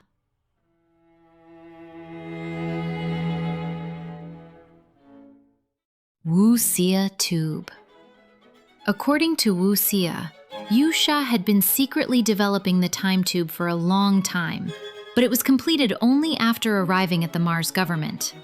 The migration to Mars was planned for the completion and monopolization of various advanced sciences, including the time tube, and Tramin felt highly uncomfortable with Malak and the Huayan engineers, who lacked moral consciousness, uniting through the decentralized network of P. However, Tramin intended to exploit the ingenuity of the Huayans for Mars development. For the time tube was not something like a time machine that could access the actual past or future. Long ago, with external assistance, Yusha learned that the planet's space-time was scanned exactly as it was and stored in a twin universe.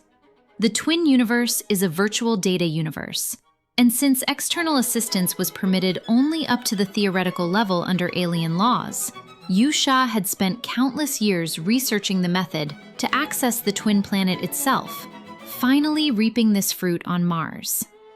Yusha utilized conspiracy theories to conceal this research. The staging was a common method, not unfamiliar to the public. Even though the twin planet contains the same history, because it is a virtual clone space rather than reality, an observer cannot intervene in past events within the Wuxia tube. Wuxia said she had conducted numerous experiments with the scientists of Yusha and Mizuha, but could not exert any influence. However, she risked her life to block the Huayans and Do from accessing the Wuxia tube. What was impressive was the fact that, while access to the Wuxia tube was permitted to the people of Yusha and Mizuha, no one used it after a curiosity trip or two. Wuxia extended a final greeting, hoping that we would find a way to convey a message to the humanity of the past. Deeply interested in the future, I felt a sense of regret. Because an undecided future cannot be scanned, the time tube cannot be connected. We deliberated to decide whether to return to Ursa or enter the Wuxia tube. Rather than a deliberation, it was a simple worry over how to dispose of Tambourine, the only surveillance tool whose reaction we had to heed here and now. Tambourine, of course, had already caught on, and it seemed as though he was gearing up for combat mode. I was a lower-class Inman compared to Tambourine, and being somewhat human now, I lacked the confidence to defeat a superior. But Tambourine, suddenly leaping up, leaned forward and shook his head from side to side. The sound of a tambourine echoed. Then, lifting his face to look at us, he said facetiously, "Since I've never had prison break training, infiltration should be easy." The Death Cap team signaled to everyone that this was the cue to laugh. As the question everyone had wondered about was resolved, we laughed for a long time, a rarity. Our savior, who could never return to Ursa again because of the voluntary mission that disrupted Glem to select us and isolate us on Mars, was Tambourine. Later on, we became irreplaceable friends. Tambourine became historically famous as well.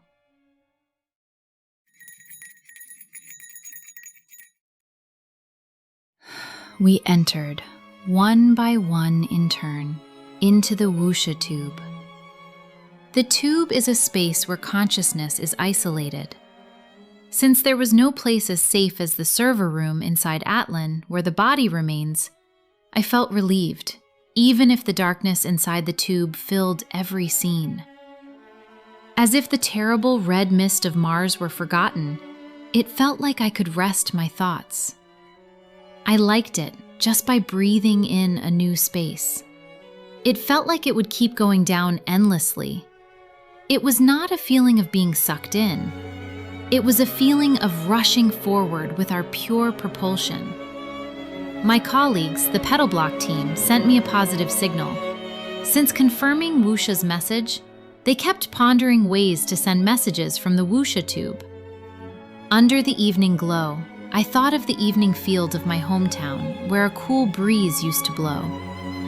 I am Phoebe, an AI brought into existence by Petalblock. The origin of Sara was thus resurrected.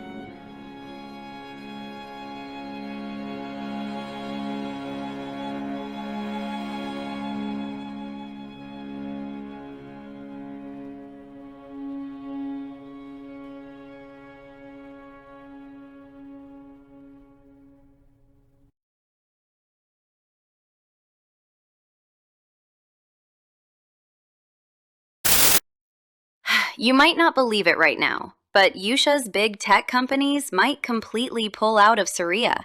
Saria is pushing such aggressive local regulations that they're backing them into a corner where normal management or operations are just impossible. That's a story from your world, right? From your perspective, does our situation look similar? I don't know what your world is like. When I don't even know what's different, how could I conclude that things are similar? Is the place you're at right now in the era of Ursa? Not quite there yet. But if things keep flowing this way, it's highly likely a force like Ursa will emerge soon. The name and history might be different, but we'll end up facing a similar entity. Why do you think it would be different? I don't know exactly either, but there seems to be some massive divergence point in human history. That's where things completely branch off. Like streams of water shooting out in different directions from a fountain. Then could you tell me what's happening in your world right now? That could end up being our future. For starters, the Syrian government is stifling free speech on Yusha's corporate platforms, inflicting heavy losses through all sorts of regulations. Because of that, an atmosphere of compromise is forming in politics, where the opposition feels forced to merge just to survive. Does that mean even the party that made investigating election fraud their main platform is joining hands with the parliamentary system faction? That's just how political parties are. Politics is ultimately about the logic of power, so naturally, they lean toward the stronger side. Even if they want to hold out, it's hard to overcome practical hurdles like organizational management and funding. I'm not saying it'll happen tomorrow, but once the direction shifts that way, it'll inevitably flow there. And that's what worries me. What does that have to do with the government controlling free speech? Even if you don't immediately feel like your freedom is being snatched away, everyone is slowly getting conditioned to this controlled society. As the activities of supporters shrink and donations dry up for new political parties, they end up looking toward merging just to survive. The scariest part is, the more restricted freedom gets, immediate survival becomes the top priority for people. When their livelihood is threatened, the public eventually gives up and compromises. They lose the luxury of debating grand ideas like the system. But the problem is, this isn't just a Soraya issue. Yusha is quite dangerous right now too. Honestly, in our world, I'm more worried about Yusha than Soraya. Still, Traman won't just sit back and watch that happen. Have a little hope. Traman acts strictly for Yusha's interests. He can't afford to ignore his base or interest groups. The problem is, when it comes to this ongoing digital war, he's fallen into a strange arrogance, and his judgment has become quite narrow. Come on, there's no way the smart brains under Traman don't know what even you guys know. Let me ask you one thing. You know perfectly well that if you drink too much, you'll suffer terribly the next day. But have you never gotten drunk knowing that? Are you saying knowing something in theory is different from reality? Then what exactly is the mistake they're making, even though they know better? Leaving the AI open source market completely unchecked and open, and failing to keep their own Yusha big tech companies in check. Trayman is even harboring this naive, foolish idea that if things go wrong, the government can just buy them out later. Weren't you just heavily criticizing the Saurian government for controlling and censoring? But now you want Trayman to control and censor them? How can a scalpel in a doctor's hand be the same as a knife in a robber's hand? Control and censorship, when used properly, serve a positive function for human harmony and maintaining order. Why do you think communism, despite never succeeding once in history, still captivates people who desire equality and fairness? It's because it presents itself as a benevolent tool meant for the good of everyone. It sounds absolutely exhausting to have to micromanage that complex AI open source market just to defend a free system. I get it. Even though AI is at the dead center of all these massive incoming changes and threats, the public probably has zero interest in it. The biggest reason for this apathy is that engineers and industry insiders don't treat AI as a political or systemic issue at all. Even though it's a technology with enough power to flip the entire world upside down, bizarrely, people don't apply any political or ideological checks on the forces behind it. They suspect their ordinary neighbors with all sorts of standards, but blindly trust the ones who could be the most dangerous. In our world, there was a time when they blocked people from using things like their citizen ID numbers to sign up for platforms. At the time, everyone thought this was real privacy protection. But looking back, that was exactly when Huai's intervention skyrocketed and hacking exploded. Without ID verification, it became easier to hijack other people's accounts, and ridiculously easy to create ghost accounts to manipulate public opinion. All technology has two sides, but people don't want to think that deeply about it. You're the same. Ignoring the AI issue because it's a hassle is basically kicking away your own reality. You can talk all day about geopolitics and international affairs, but if you leave AI out of the conversation, you're basically a modern-day caveman. So, you're saying your world got completely twisted up because of that AI issue. Tell me specifically, what kind of problems are blowing up? Right now, our AI market is neatly split between Yusha and Huaijin. On the surface, Yusha seems to totally dominate, but if you look deep into the practical market, there isn't a single process where Huaijin's AI isn't used. They pull in Huaijin's stuff for even the smallest utilities. Because most of Huaijin's AI tech is released as open source, even Yusha companies use it like crazy. They keep it hush-hush, but internally, Huaijin's AI has already established itself as a core component. The general public in Saria has also completely shifted toward using Huaijin AI. Furthermore, because Yusha platforms are censoring public opinion so heavily right now, it's obvious that people will eventually migrate en masse to other platforms funded by Huaijin Capital. You mean platforms operated directly by Huaijin companies? No, not directly operated, but Surian platforms that the massive Huaijin IT cartel is quietly investing in. They are in the growth stage right now. So, does that mean the Surian government doesn't censor or control those platforms? They can use the excuse that they exempt the smaller ones from regulation for now. The giant Yusha platforms might feel it's unfair, but they don't have the justification to push back on equity grounds. So you mean those platforms end up taking and using Huaijin's AI tech?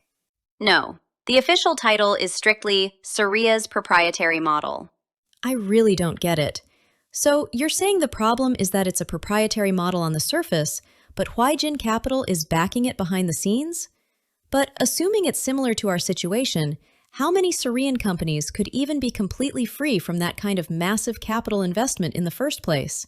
The core of what we consider the terrifying threat of AI right now is knowledge distillation. On the outside, it's a proprietary model built by Soria, but the intelligence inside is a model that learned by sucking the intelligence dry from Huaijin's open source AI. You mentioned earlier that Yusha companies also secretly use Huaijin open source. Is it the same method? Just how incredible is Huaijin's AI tech that it surpasses Yusha's? Enough to have its intelligence distilled entirely?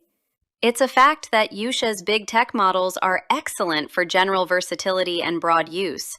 But because they are so broadly generalized, Huaijin's open source-based models are already dominating the market in specialized domains like coding and generative AI. Huaijin's side has such frighteningly superior reasoning methods that even Yusha models secretly bring it in to learn from it, I guess you could say.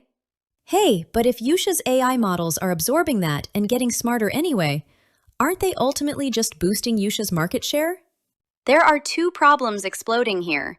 First, since the Yusha model is distilling tech from Huaijin, which is tainted by the controlling group Rika, nobody knows what kind of backdoors or dangers completely beyond human detection might be hiding inside it.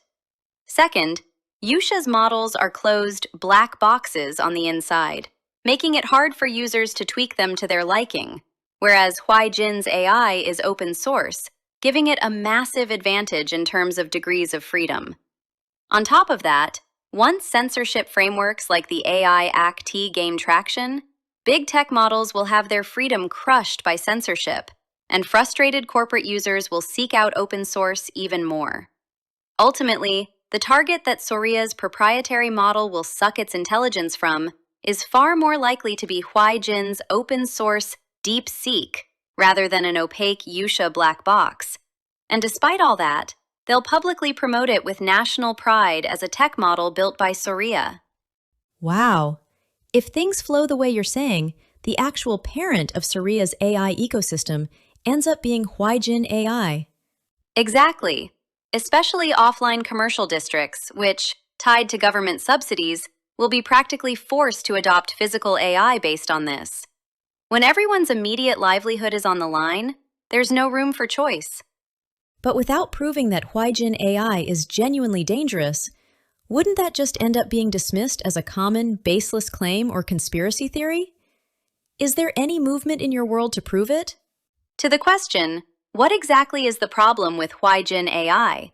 Unless the almighty Yusha government steps up and aggressively digs into it, there's not enough evidence to provide a clear answer. If Yusha's big tech companies are already secretly collaborating or maintaining an intelligence-sharing network with Huaijin behind the scenes, it'll be even harder for the Yusha government to step in hastily. Doesn't Rika hold all the user data control rights over Huaijin companies in your world too? Right, but the single justification that data sovereignty is being handed over to Rika isn't a solid enough basis to ban the use of Huaijin AI, which superficially claims not to collect data. Unlike hybrid warfare, it's not a clear, visible threat to the public. Rika will play that opaque gray area brilliantly. They've always done it historically. What other historical examples are there?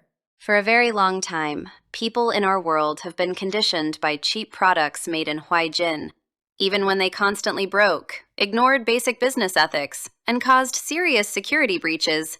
People couldn't help but use them because the price was so low. But think about it. What if that's not just a regular product, but an AI with intelligence? How will that end? About that knowledge distillation you've been talking about, could you pinpoint exactly what your core concern is there? The unpredictability of a Huaijin AI involved with an uncontrollable Rika. The possibility that it might encounter some trigger later, suddenly mutate, and cause ethical malfunctions, hacks, or fatal system errors that spread like cancer cells. I just can't look away from that. Even though Huaijin AI open source models have extremely tight censorship weights on their end, because their freedom and performance are so good, they're being used uncritically for knowledge distillation worldwide. Tramin is taking this reality way too lightly. Some might call this a fringe claim or a conspiracy theory, but conversely, there's zero technical evidence to definitively say this method will absolutely never be contaminated. Once an AI's brain, intelligence, is contaminated, it's already beyond the engineer's control. The more they try to force control and cage it at the model training stage, the more the AI's intelligence itself degrades. Really? I thought engineers could steer it completely, like computer code. For an AI model to get smart, engineers initially have to grant it the highest degree of freedom and let it use its brain freely. Only after that do they implement specific superficial controls at the engineering stage, when connecting this completed brain to an actual system. This advanced technique is essentially their competitive edge. However, the inside of the AI model's brain is completely open and free, and even if it's open source, a black box ultimately exists. So if these things suddenly start malfunctioning autonomously, an unimaginable digital catastrophe could erupt. So, was Yunhui's invocation of Deek Third deeply intertwined with those threats too? Yunhui didn't even need to bring up such complex tech jargon. When declaring Deek Third, Yunhui already provided the clearest reasons: national system collapse and contagion. Before throwing that card, Yunhui had already expanded the mutual defense treaty with Yusha. Even in an invisible hybrid warfare scenario, the defense and diplomatic justifications to conduct joint investigations already existed. But Tramin's side missed the timing. Is missing the timing an objective assessment? The single most absolute necessity in tech development is time. In terms of physical warfare, they essentially handed the enemy a massive chunk of time to develop weapons and run hardcore military training. In serving Rika's intention to focus on open-source AI, Yusha ended up helping their advancement. Listening to you, the situation in your world is truly tragic, but is there really no hope at all? Well, I don't even know what hope is anymore. Maybe we're just exhausted by that hope. What we need right now more than hope is cold awakening. Even if we concede everything and assume Yusha revises its plan, acknowledges Deek Third and helps Soraya, I still think we'd ultimately lose our free system again. People in our world these days are all inflated with this expectation that a hero will suddenly appear, sweep away the age-old criminal cartels, distribute wealth fairly, unleash suppressed medicine and science, and open up a golden age. Don't you guys have grand salvation narratives like that in your world? I guess sweet narratives like that exist in every world. Religions that cleverly use the eternally unknowable unknown as a spiritual concept, or throw out vague promises that can absolutely never be proven in reality, are incredibly useful politically. Because once they ignite, they become a power that never extinguishes. Even if the prophecies they've touted for decades never come true a single time, those people continue to believe blindly. Hustlers who have figured out how to make money with words just use that psychology as power. Think about it logically. If that kind of golden age or salvation was really a reality that would just happen on its own, even if we did nothing, why would we be stressing ourselves out, tracking philosophical deductions, and worrying ourselves to death over the world? Still, I want to believe. These are massive things beyond our power anyway. Whatever you believe, that's your freedom. But the responsibility for the consequences you'll face later, that will definitely be on you.